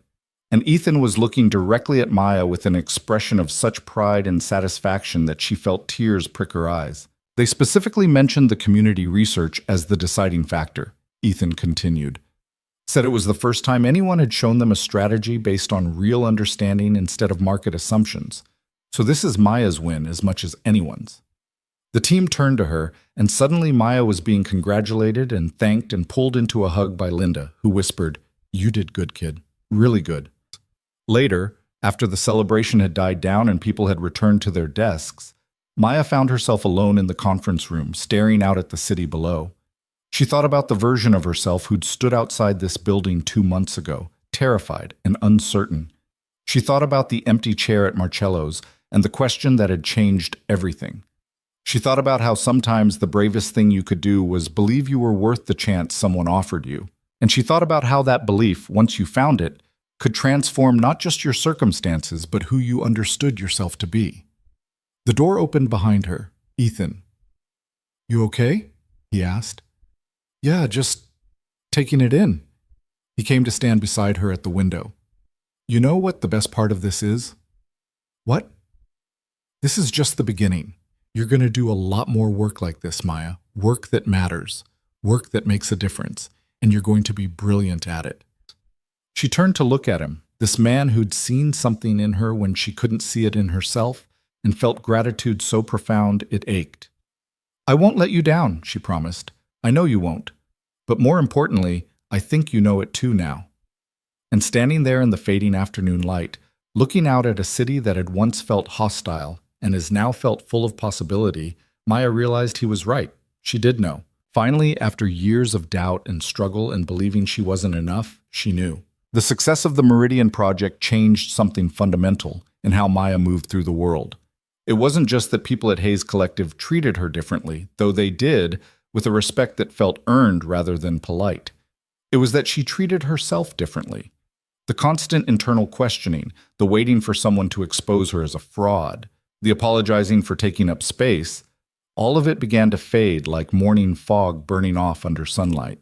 February brought new projects, new challenges, new opportunities to prove that Meridian hadn't been a fluke. David assigned her to an infrastructure development proposal for a nonprofit focused on clean water access. Linda pulled her into a strategy session for a client in sustainable agriculture. Even James, who'd been skeptical of her at first, started seeking her input on community engagement frameworks for his tech clients. Maya's apartment changed too. Her first real paycheck had allowed her to pay off the overdue utility bills, catch up on rent, and cover her mother's medications without the stomach-churning anxiety of choosing which necessity to prioritize. The second paycheck brought small luxuries, new sheets that weren't threadbare, groceries that included fresh vegetables, a winter coat that actually kept her warm. By the third paycheck, she'd started looking at her own apartments, places where she could have a bedroom again instead of the living room couch. Her mother noticed the transformation. One evening in late February, as they sat together after dinner, her mother reached across the table and squeezed her hand. "You're different now," her mother said softly. "Lighter somehow. Like you've been carrying something heavy for so long that you forgot what it felt like to set it down." Maya felt her throat tighten. "I didn't realize how much weight I was carrying until I didn't have to anymore. I'm proud of you, sweetheart. Not because of the job or the success, though those are wonderful. I'm proud because you took a chance on yourself when it would have been easier to stay safe. That takes real courage." The conversation stayed with Maya as the weeks progressed, a reminder that the journey she'd been on wasn't just about professional advancement. It was about reclaiming parts of herself she'd had to suppress just to survive. But with the new confidence came a complication she hadn't anticipated. Ethan. They'd been working closely together since Meridian. Weekly check-ins on her projects, occasional strategy sessions, the odd lunch meeting to discuss her career development. And somewhere in the professional interactions, Maya had started noticing things that had nothing to do with business. The way Ethan's entire demeanor softened when Oliver called during the workday. The dry humor that emerged when he was relaxed. The moments of vulnerability when he talked about the challenges of single parenthood or building a company that honored his late wife's values. She noticed, and she tried very hard not to notice that she was noticing. Because this was exactly the kind of complication that could destroy everything she'd built. Ethan was her boss, her mentor, the person who'd given her this opportunity. Getting tangled up in feelings, even if those feelings were mutual, which she had no evidence they were, would be catastrophically stupid. So Maya did what she'd always done when facing something she couldn't control. She threw herself into work harder than ever, stayed late at the office to avoid her own thoughts, and maintained the most professional demeanor she could manage. It worked, mostly, until Oliver's birthday party. The invitation had come in early February, a colorful card that Oliver had apparently designed himself, with hand-drawn dinosaurs and his name spelled out in glitter glue. The party was scheduled for the first Saturday in March at a children's museum, and Oliver had written a personal note at the bottom. "You promised you'd come if you were free. Please, please, please be free." Maya had showed the invitation to David, half hoping he'd tell her it was inappropriate to attend a social event involving her CEO's family. Instead, David had grinned. "Oh, you're definitely going. Oliver will never forgive you if you don't. And honestly, neither will Ethan. The kid's been talking about inviting you for weeks." So, Maya found herself on a Saturday afternoon in early March, walking into the Children's Museum carrying a carefully wrapped present, a book about dinosaurs she'd spent an embarrassing amount of time selecting, and trying to calm her nerves. The party was already in full swing when she arrived. A group of 7-year-olds raced through the museum's hands-on exhibits with the focused chaos only children could achieve. Parents clustered in small groups, making conversation while keeping one eye on their offspring. And in the center of it all was Ethan, looking more relaxed than Maya had ever seen him, laughing at something another parent had said while simultaneously preventing 2 kids from dismantling what appeared to be a carefully constructed tower of blocks. Oliver spotted her first. "Maya, you came!" He barreled toward her with enough force that she had to brace herself for the impact of his hug. "Of course I came. I promised, didn't I? Dad said you might be too busy with work stuff." "Your dad underestimated how much I wanted to see the dinosaur exhibit." Oliver's face lit up. "You like dinosaurs?" "I used to love them when I was your age. had a whole collection of dinosaur books. Then you have to come see the T-Rex. Come on! Oliver grabbed her hand and started pulling her toward one of the exhibits. Maya glanced back at Ethan, who'd noticed her arrival and was watching the interaction with an expression she couldn't quite read. She gave him a small wave, and he returned it with a smile that made her stomach do something complicated before Oliver's enthusiastic tugging demanded her full attention. The next hour passed in a blur of exhibits, games, and conversations with 7-year-olds who had strong opinions about everything from the best dinosaur, still Spinosaurus according to Oliver, though he had competition from a girl named Sophia who insisted it was obviously Triceratops, to whether pizza or tacos were the superior food. Pizza won by a narrow margin. Maya found herself genuinely enjoying it, the uncomplicated joy of children, the simple pleasure of being present for something that had nothing to do with work or stress or proving herself. It was a kind of lightness she'd almost forgotten existed.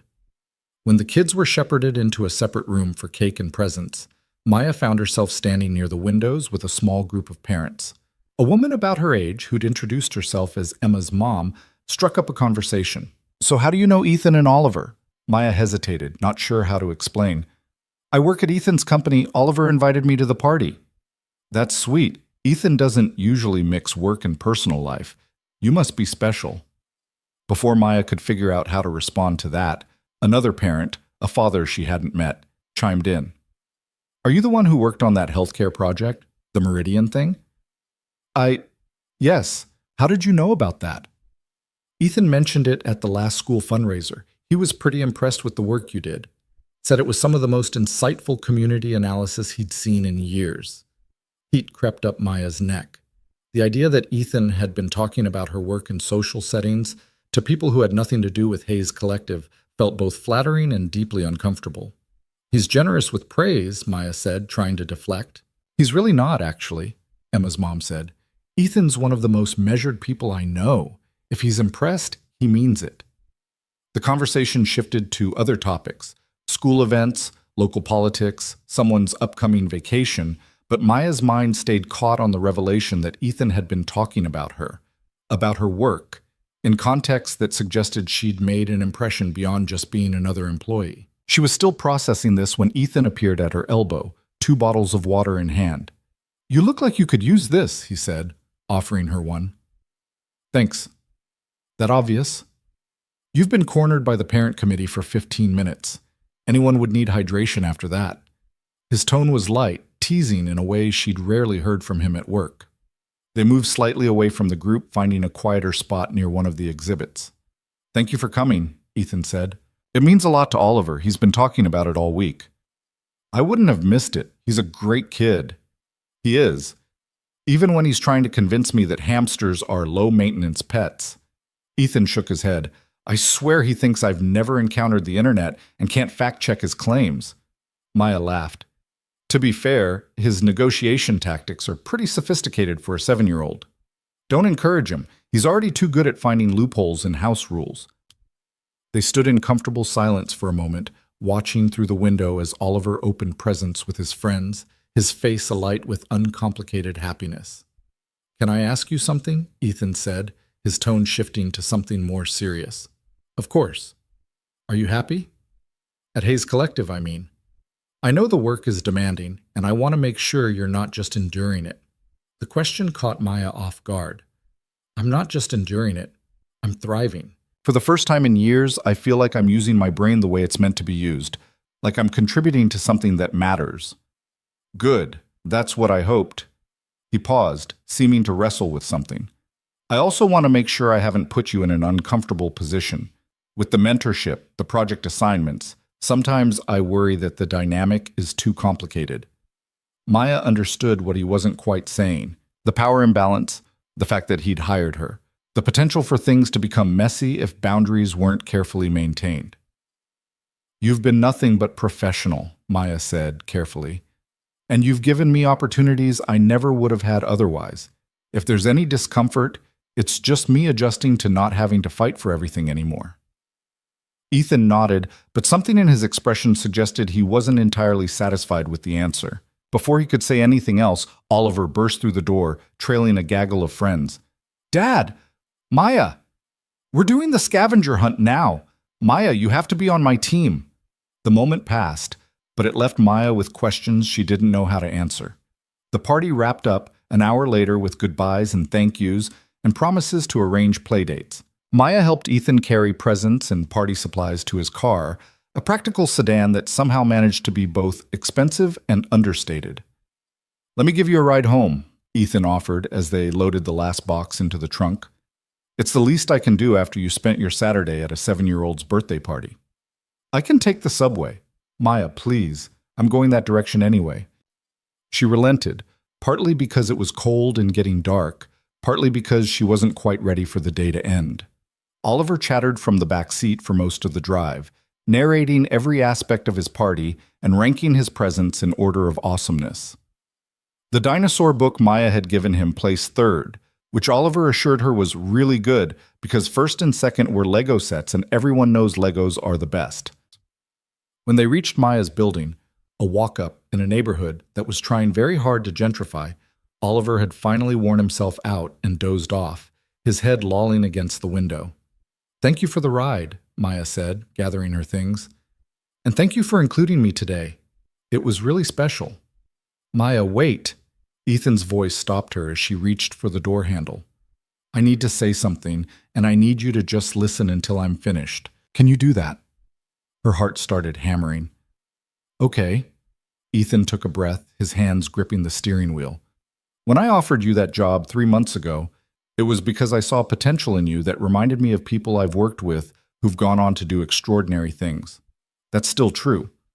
But somewhere between then and now, something shifted. I started looking forward to our meetings for reasons that have nothing to do with work. I started noticing things about you that have nothing to do with your analytical skills or your work ethic, and I need you to know that while also being very clear that I'm not going to act on it." Maya's breath caught. "Why are you telling me this?" "Because I'm trying very hard to maintain appropriate boundaries, but I also don't want to be dishonest about what's happening. You deserve to know where I stand so you can decide where you want to stand. If you need me to be more distant professionally, I will. If you want to transfer to a different supervisor, I'll make that happen without any negative impact on your career. I just need you to know that the feelings exist while also understanding that I'm not expecting or asking for anything." The confession hung in the air between them, vulnerable and terrifying and honest in a way that made Maya's chest ache. "I don't want to transfer," Maya said quietly, "and I don't want you to be more distant, but I also don't know what to do with what you just told me." "You don't have to do anything with it. I just needed you to know."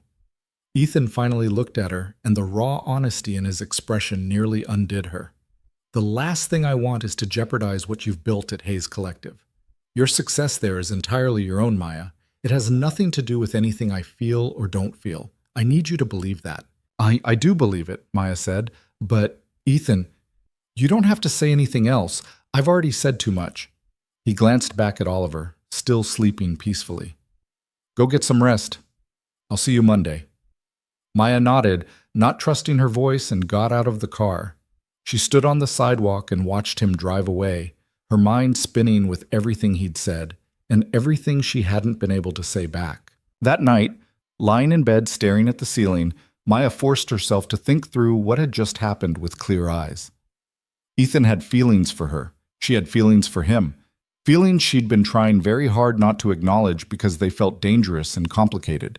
And now those feelings were out in the open, at least between the two of them, creating a situation that could either deepen into something meaningful or explode into something that destroyed everything she'd worked for.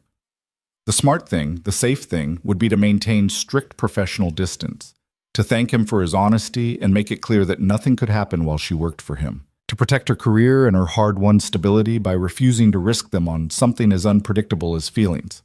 But Maya was beginning to realize that she was tired of always choosing the safe thing. The question was whether she was brave enough to choose something else. The answer came to her slowly over the next 2 weeks. She watched Ethan during meetings, noticed the careful distance he maintained, the way he was scrupulously professional, even as she caught him watching her when he thought she wasn't looking. She noticed how her heart still jumped when he walked into a room, how conversations with him felt different from conversations with anyone else, charged with something unspoken but undeniable. And she noticed something else. The power dynamic she'd worried about felt less relevant now than it had 3 months ago. She'd proven herself at Hayes Collective, earned her place through work that had nothing to do with Ethan's feelings. She had other advocates in the company: David, Linda, even James. If she left Hayes Collective tomorrow, she'd have a resume that could get her hired anywhere in the industry. She wasn't dependent on Ethan's approval anymore. And that changed the equation. The realization crystallized on a Wednesday in late March. Maya had been working late on a proposal, and most of the office had cleared out by 7. She was packing up her things when she noticed lights still on in Ethan's office. She stood in her cubicle for a long moment, her coat in her hands, making a decision. Then she walked to his office and knocked on the open door. Ethan looked up from his computer, surprise flickering across his face. "Maya, I thought you'd left." "I was about to. Can I come in?" "Of course." She closed the door behind her, a gesture that felt significant, and sat in the chair across from his desk. "I've been thinking about what you said in the car," Maya began, "and I need you to know something." Ethan set down his pen, giving her his full attention. "I'm listening." "When you offered me this job, I was drowning. I'd spent 4 years in survival mode, and I'd forgotten what it felt like to have hope for anything beyond just making it through another month. You gave me a way out of that. But more than that, you saw something in me that I'd stopped seeing in myself, and I'll always be grateful for that." "Maya, let me finish." She took a breath, steadying herself. "For the first few months, I was terrified of doing anything that might jeopardize this opportunity, including acknowledging that somewhere along the way, working with you stopped being just professional and started being something else. Something I didn't know how to handle." Ethan's expression shifted, hope and caution warring in his eyes. "But I've realized something," Maya continued. "I'm not the person you hired 3 months ago. I've proven myself here. I have credibility that's mine, not just reflected from you. And while I understand the complications of what might happen if we acknowledge these feelings, I also understand that I'm tired of letting fear make my decisions for me." "What are you saying?" Maya met his gaze steadily. "I'm saying that I don't want to ignore this. I don't want to pretend that something isn't happening just because it's complicated, but I also don't want to do anything that compromises either of our positions at this company." Ethan was quiet for a long moment. When he spoke, his voice was rough with emotion. "If we do this, if we explore what this might be, we have to do it carefully, transparently. I won't have people thinking your success is anything other than earned." "I know. So what do we do?" "We start by changing the reporting structure. I'll talk to the board about having you report directly to Linda instead of through David and me. It'll be framed as a promotion, which it should be anyway, given your performance. That removes the direct supervisor relationship." Maya nodded slowly. "That makes sense. And we take this slowly. No grand gestures, no rushing into anything. We figure out if what we feel in a professional context translates to something real outside of it."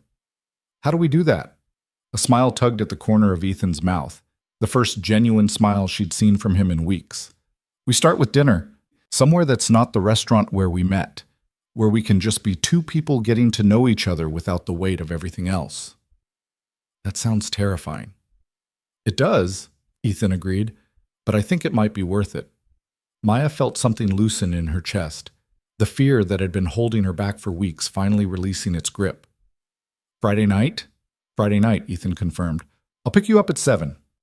As Maya left his office, she felt the same sensation she'd experienced the night she'd sent that first text, accepting his job offer, the vertiginous thrill of stepping off a cliff and trusting that something would catch her on the way down. The difference was that this time, she wasn't just hoping to survive the fall. She was ready to see where it might take her.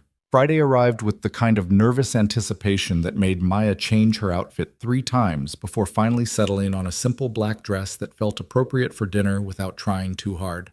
She stood in front of the bathroom mirror applying minimal makeup, just enough to feel put together, and caught her mother watching from the doorway with a knowing smile. "This isn't a work dinner, is it?" her mother asked. Maya felt heat creep up her neck. "What makes you say that?" "Because you've changed clothes 4 times, and you're wearing the perfume you save for special occasions. Also, you have that look." "What look?" "The one that says you're terrified and excited in equal measure." Her mother came into the bathroom and gently turned Maya to face her. "Is this about Ethan?" There was no judgment in the question, just curiosity and maternal concern. Maya had told her mother bits and pieces about the job, about the opportunities, about the mentorship. She hadn't mentioned the feelings that had developed, partly because she'd been trying not to acknowledge them herself.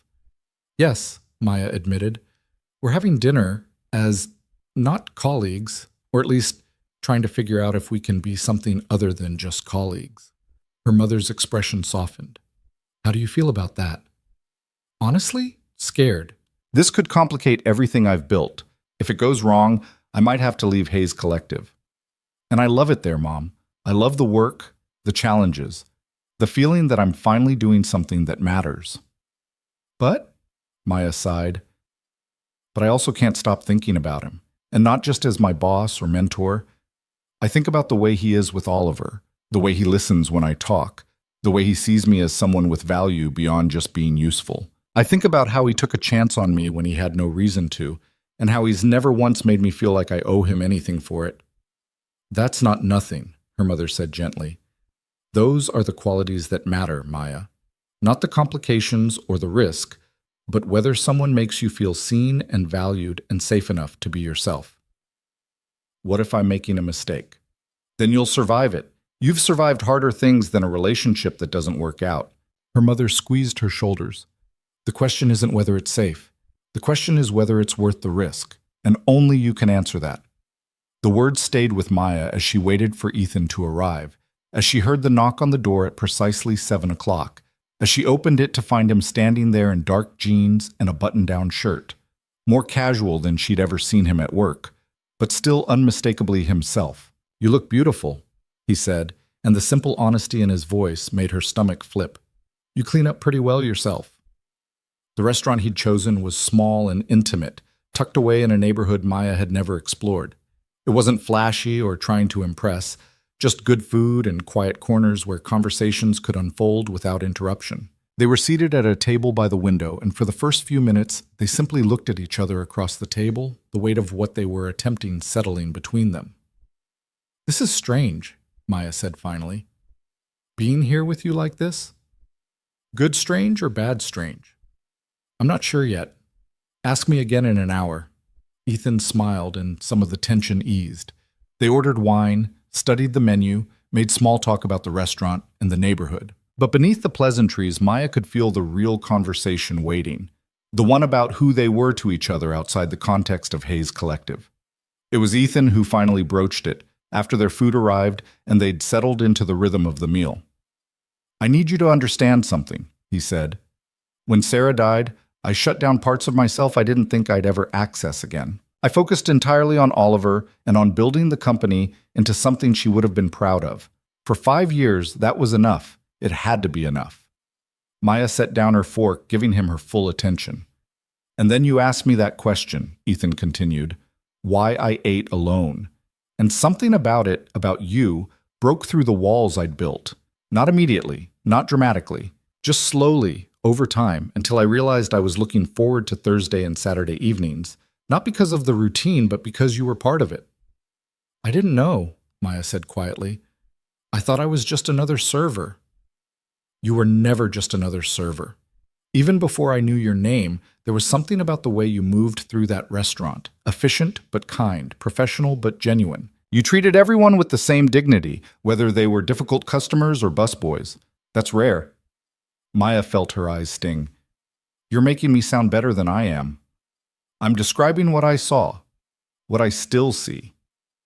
Ethan leaned forward slightly.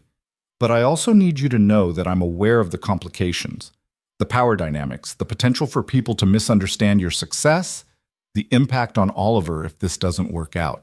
I've thought through every possible way this could go wrong. And yet you're here anyway. Because I've also thought through what it would mean to let fear make this decision for me. I've already lost one person I loved, Maya. I'm not interested in losing another because I was too afraid to take a chance. The words hung in the air between them, vulnerable and brave and terrifying in their honesty. Maya reached across the table and placed her hand over his. I'm scared too, she admitted. Of all the same things you are, plus a few more. But I'm also tired of letting fear dictate my life. I did that for 4 years and it kept me safe, but it also kept me small. I don't want to be small anymore. Ethan turned his hand over, lacing his fingers through hers. The gesture was simple, but it felt like a promise. They talked through dinner about everything and nothing: Oliver's latest obsession with space exploration, Maya's mother's improving health, the projects they were working on, and the ones they wanted to tackle. They talked about Sarah, about the grief that never fully disappeared but learned to coexist with joy. They talked about Maya's father, about the hole his death had left, and how she'd spent years trying to fill it with responsibility and self-sufficiency. And slowly, the strangeness Maya had felt at the beginning of the evening transformed into something else. Not comfort, exactly. It was too new for that. But rightness. A sense that this person across from her was someone she wanted to know more deeply, someone whose presence in her life felt like an addition rather than a complication. When they left the restaurant, Ethan drove her home but parked a block away from her building. "I don't want this evening to end," he said, "but I also want to do this right. No rushing, no assumptions about where this is going. What does doing it right look like to you?" "It looks like more dinners like this one. It looks like getting to know each other outside of work contexts. It looks like being honest about what we're feeling and what we need." He paused. "And it looks like having a conversation with Oliver before this goes any further. He's already attached to you, Maya. If we're going to explore this, he needs to be part of the decision." Maya's heart clenched at the thoughtfulness of that statement. "When?" "Soon, but not tonight. Tonight is just us figuring out if this is something we want to pursue." "And is it?" Maya asked. "For you, I mean." Ethan looked at her with an expression so open and unguarded that it stole her breath. "Yes, absolutely yes. Then it is for me too." He walked her to her building, and they stood in the doorway for a moment, the city humming around them. Ethan reached up and tucked a strand of hair behind her ear, a gesture so gentle and intimate that Maya felt her entire body respond to it. "Can I see you again?" he asked. "Tomorrow, if you're free. Just coffee and a walk. Nothing formal." "I'd like that." He smiled then, a real smile that transformed his entire face, and Maya realized she'd do just about anything to see that smile again. The next few weeks unfolded with a careful, deliberate pace that felt both frustrating and exactly right. They met for coffee on Saturday mornings, took walks through the city, had dinners at quiet restaurants where they could talk without being observed. At work, they maintained professional boundaries that were now slightly easier because of the reporting structure change. Maya officially reported to Linda, which removed the direct supervisor relationship and made the optics less complicated. Linda, for her part, seemed to understand more than she said. When she'd called Maya into her office to discuss the new arrangement, she'd been direct and practical. "I'm not going to pretend I don't know something's happening between you and Ethan," Linda had said, "and I'm not going to lecture you about the complexities of workplace relationships. You're both adults. You're both smart enough to navigate this carefully. What I'm going to say is that your work speaks for itself, Maya. Whatever happens or doesn't happen with Ethan, you've earned your place here. Don't forget that." The validation had meant more than Maya could express, but the real test came in early April, when Ethan asked if she'd join him and Oliver for dinner at his apartment. It was the first time she'd be in his personal space, the first time the three of them would be together in a context that acknowledged the shift in their relationship. Maya arrived at the apartment, a spacious but surprisingly warm space in a building overlooking the park, with a bottle of wine for Ethan and a new book about space exploration for Oliver. She was more nervous than she'd been before the Meridian presentation. Oliver answered the door, his face lighting up when he saw her. "Maya, Dad said you were coming for dinner. We're making pasta." "Well, Dad's making pasta. I'm supervising." "That's an important job," Maya said seriously. The evening was easier than she'd feared. Oliver's presence created a natural buffer, his chatter filling any potentially awkward silences. They ate pasta at the dining table. Ethan had clearly put effort into the meal and talked about school, about Oliver's science fair project, about whether penguins or polar bears would win in a hypothetical fight. After dinner, while Oliver was absorbed in building something elaborate with Legos in the living room, Ethan and Maya cleaned up the kitchen together. It was domestic and comfortable in a way that felt both foreign and deeply natural. "He adores you," Ethan said quietly, handing her a plate to dry. "He's been talking about this dinner all week." "The feeling's mutual. He's an incredible kid, Ethan. You should be proud." I am, but I also worry about introducing complications into his life. He lost his mother when he was 2. He doesn't remember her, which is its own kind of grief. The last thing I want is to bring someone into his world who might not stay. Maya set down the plate and turned to face him. Is that what you're worried about? That I might not stay? I'm worried about a lot of things. That I'm moving too fast, that I'm being selfish, that I'm risking his emotional security for my own happiness. Those are fair concerns, Maya said. But Ethan, you can't protect him from every possible loss. Life doesn't work that way. What you can do is teach him that some things are worth the risk of loss. That opening your heart to people, even when it's scary, is what makes life meaningful. Ethan looked at her for a long moment, something shifting in his expression. When did you get so wise? Probably around the time I decided to take a job from a stranger who made me an impossible offer in a restaurant parking lot. He laughed, pulling her into a hug that felt like coming home. They stood there in his kitchen, holding each other while Oliver's cheerful narration of his Lego construction drifted in from the other room, and Maya felt the last of her fear dissolve. This was what she wanted. Not just the professional success or the financial stability, but this: connection, intimacy, the possibility of building something with someone who saw her and valued her and challenged her to be more than she'd thought she could be. Later that evening, after Oliver had been sent to bed, though his "but I'm not tired" protest suggested he'd be reading under the covers for at least another hour, Ethan and Maya sat on the couch with glasses of wine, talking in the low voices of people who didn't want to wake a sleeping child. I need to tell you something, Maya said, and I don't want you to freak out about it. Ethan's eyebrows rose. That's not a reassuring opening. I've been offered another job. She felt him tense beside her. What? A headhunter reached out last week. Apparently my work on the Meridian project got noticed. There's a firm in Boston looking for someone to lead their community impact division. The money's significantly more than I'm making now, and it would be a senior position right away instead of having to work my way up. Ethan was quiet, his expression carefully neutral. Are you going to take it? No, Maya said. I turned it down yesterday, but I wanted you to know about it because I need you to understand something. I'm not staying at Hayes Collective because of you. I'm staying because it's where I want to be. The work matters to me, the team is incredible, and I have opportunities to grow here that I might not have somewhere else. You're part of why I love being there, but you're not the only reason. She watched the tension drain from Ethan's shoulders. I needed to hear that. I've been worried that you might feel trapped, that you'd stay because of us, even if it wasn't the right professional choice. I'm learning to make choices based on what I want, not what I'm afraid of losing. And what I want is to build my career at Hayes Collective while also exploring what this could be. She gestured between them. Both things can be true at the same time.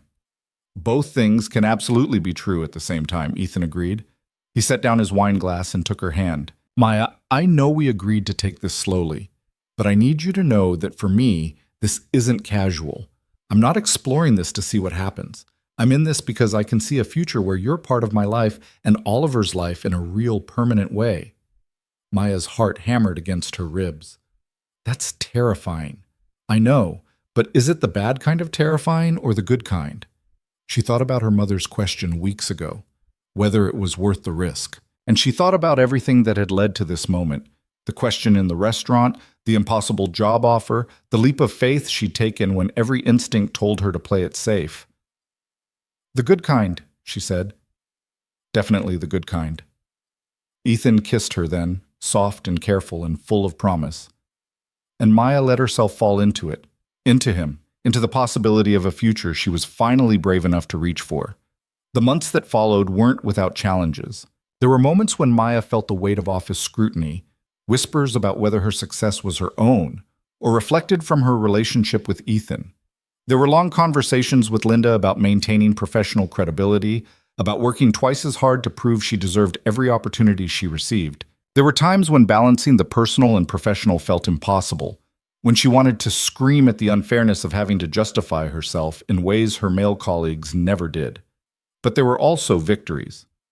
In May, Maya led a proposal for an education technology client that won unanimous board approval and became one of Hayes Collective's flagship projects. In June, she was promoted to senior analyst with a salary increase that finally let her move into her own apartment, a one-bedroom in a better neighborhood with actual closets and windows that didn't rattle in the wind.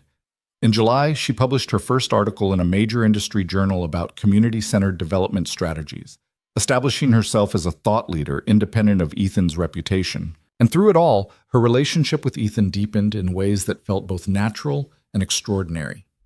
They fell into rhythms. Wednesday dinners at his apartment with Oliver, Saturday morning coffee before Maya's standing brunch with her mother, stolen moments in his office after hours when they could just be two people who cared about each other without the weight of professional expectations. Oliver accepted the relationship with the easy adaptability of children, though he did have opinions about the arrangement. "So if you're dating my dad, does that mean you'll come to more of my stuff?" he asked one evening in August while they were playing board games at Ethan's apartment. "What kind of stuff?" Maya asked. "Like my soccer games and school performances and the science fair. Dad comes to everything, but it would be cool if you came too sometimes." Maya glanced at Ethan, who was watching the interaction with barely concealed emotion.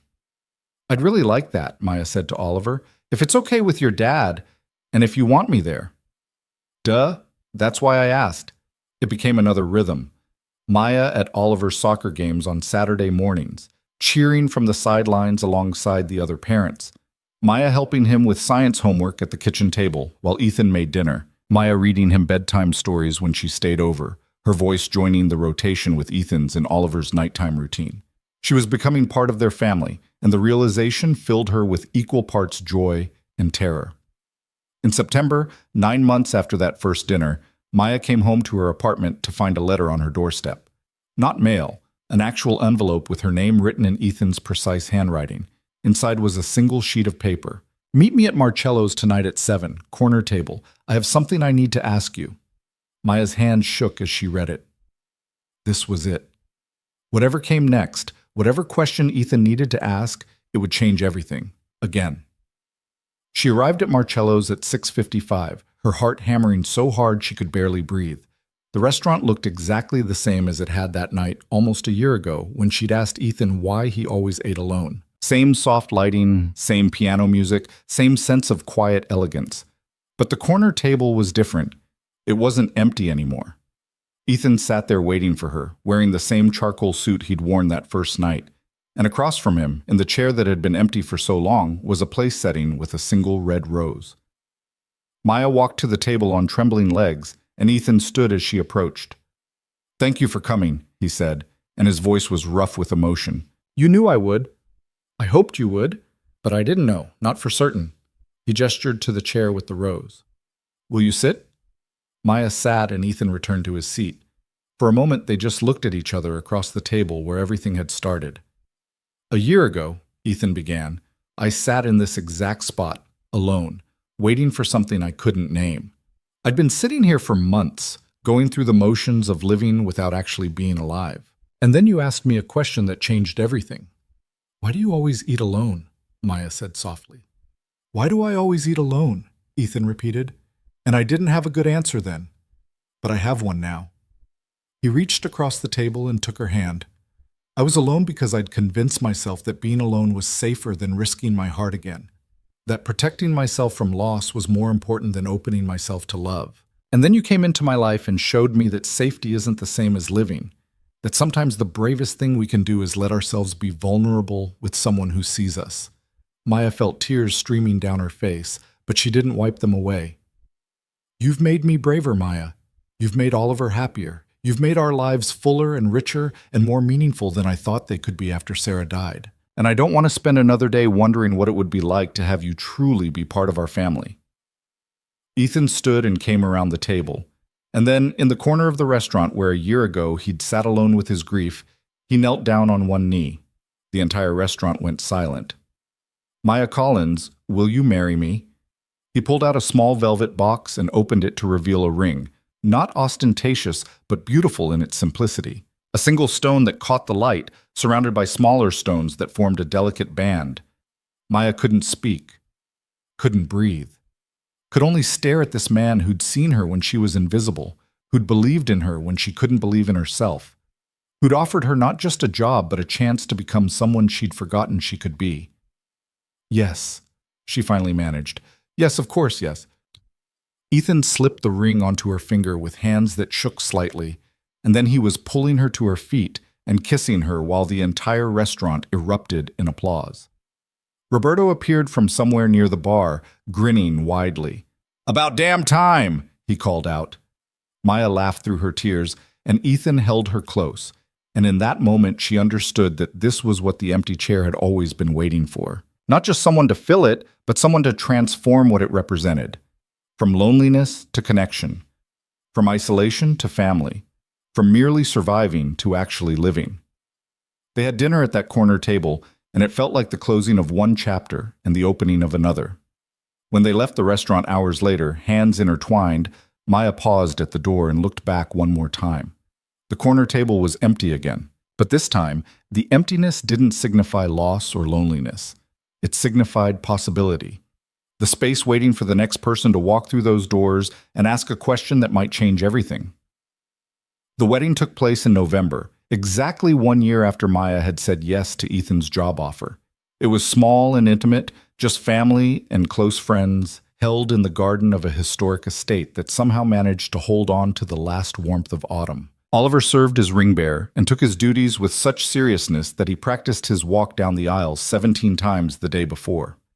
Maya's mother sat in the front row, healthy and beaming, wearing a new dress that she'd insisted on buying herself with money from her improved medical care.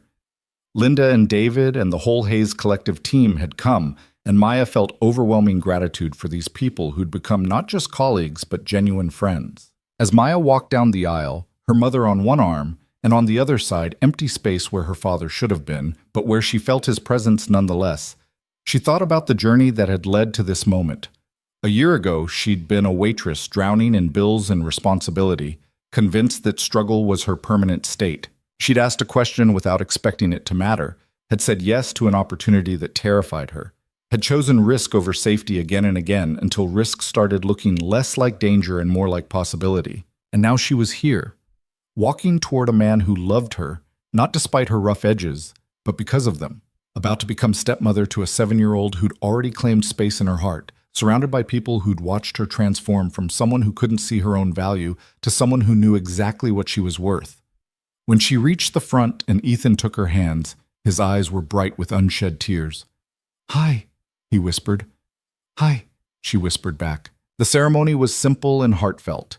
They'd written their own vows, and when it was Maya's turn to speak, she looked at Ethan and Oliver and the assembled guests and felt the full weight of how far she'd come.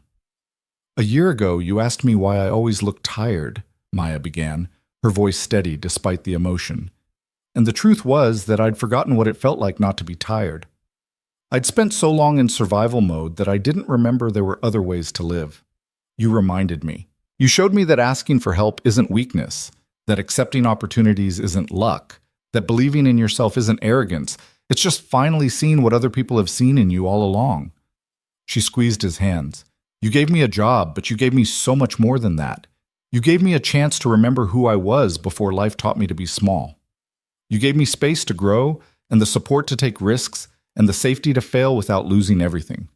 You saw me, Ethan, really saw me. And that changed my entire life." She turned to Oliver. "And you, kiddo, you showed me that love doesn't have to be complicated, that sometimes it's as simple as asking someone to come to your soccer games or help with homework or read bedtime stories. Thank you for letting me into your life. Thank you for making me feel like I belong." Oliver was crying openly now, happy tears, but tears nonetheless. Ethan pulled him into the embrace as Maya continued. "I promise to love you both with everything I have. I promise to choose bravery over fear, honesty over comfort, and growth over stagnation. I promise to show up, to do the work, to be present for all of it, the joy and the struggle, and the ordinary moments that make a life. I promise to remember that I deserve this, that we all deserve this." When Ethan said his vows, he spoke about second chances and the courage it takes to open your heart after loss, about how Maya had taught him that protecting yourself from pain also protects you from joy, about how loving her had made him a better father and a better man. And when the officiant pronounced them married and Ethan kissed her while Oliver cheered and the guests applauded, Maya felt something slot into place that she hadn't even known was missing. This was what coming home felt like. The reception was joyful and chaotic in the best possible way. Oliver gave a toast that was mostly about dinosaurs, but included a sweet declaration that he was really happy Dad married Maya because she's cool and also she brings good snacks. David told embarrassing stories about Maya's first weeks at Hayes Collective. Linda made everyone cry with a speech about watching people become who they're meant to be. And Roberto, who'd been invited as a representative of the restaurant where everything started, raised his glass and said, "To asking questions, to taking chances, and to the people brave enough to say yes when life offers them something impossible." As the evening wore on and guests began to leave, Maya found herself on the garden terrace with her mother, watching the last light fade from the sky. "I'm proud of you," her mother said quietly. "Not because you married well or because you have a successful career. I'm proud because you didn't let fear win. You could have stayed safe, stayed small, stayed in a life that wasn't quite enough because it was familiar. But you didn't. You chose to grow. That takes real courage." Maya leaned her head on her mother's shoulder. "I learned it from you. You chose to keep fighting when Dad died, when you got sick, when everything seemed impossible. You showed me that courage isn't the absence of fear. It's doing what needs to be done despite the fear. Then we make a good team, don't we? The best team."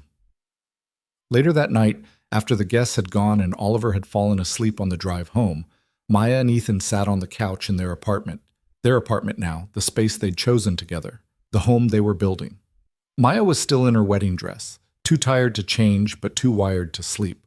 "What are you thinking about?" Ethan asked, his arm around her shoulders. "About empty chairs," Maya said, "and how sometimes they're not empty at all. Sometimes they're just waiting for the right person to see what they represent." "And what do they represent?" Maya thought about the corner table at Marcello's, about the chair that had seemed like a symbol of loneliness, but had actually been an invitation to ask questions, to take risks, to choose connection over safety. "Possibility," she said. "They represent possibility, the space waiting to be filled with something meaningful." Ethan kissed the top of her head. "I'm glad you filled that space, Maya Collins Hayes. I'm glad you were waiting for me to find it." They sat in comfortable silence, two people who'd found each other in the unlikeliest of circumstances, who'd built something real out of courage and honesty, and the willingness to believe that some risks are worth taking. Outside, the city hummed with its endless noise and movement, thousands of stories unfolding simultaneously, thousands of empty chairs waiting for someone brave enough to ask why they're empty. And somewhere in that vast tapestry of human connection, a waitress was serving customers at a restaurant, moving through her shift with practiced efficiency, not yet knowing that tonight might be the night someone asks her a question that changes everything, because that's how it happens. Not with grand gestures or dramatic moments, but with simple questions asked at exactly the right time by people who are paying attention. Why do you always eat alone? What do you want? Are you willing to risk safety for the possibility of something more? Maya had asked those questions. She'd answered them.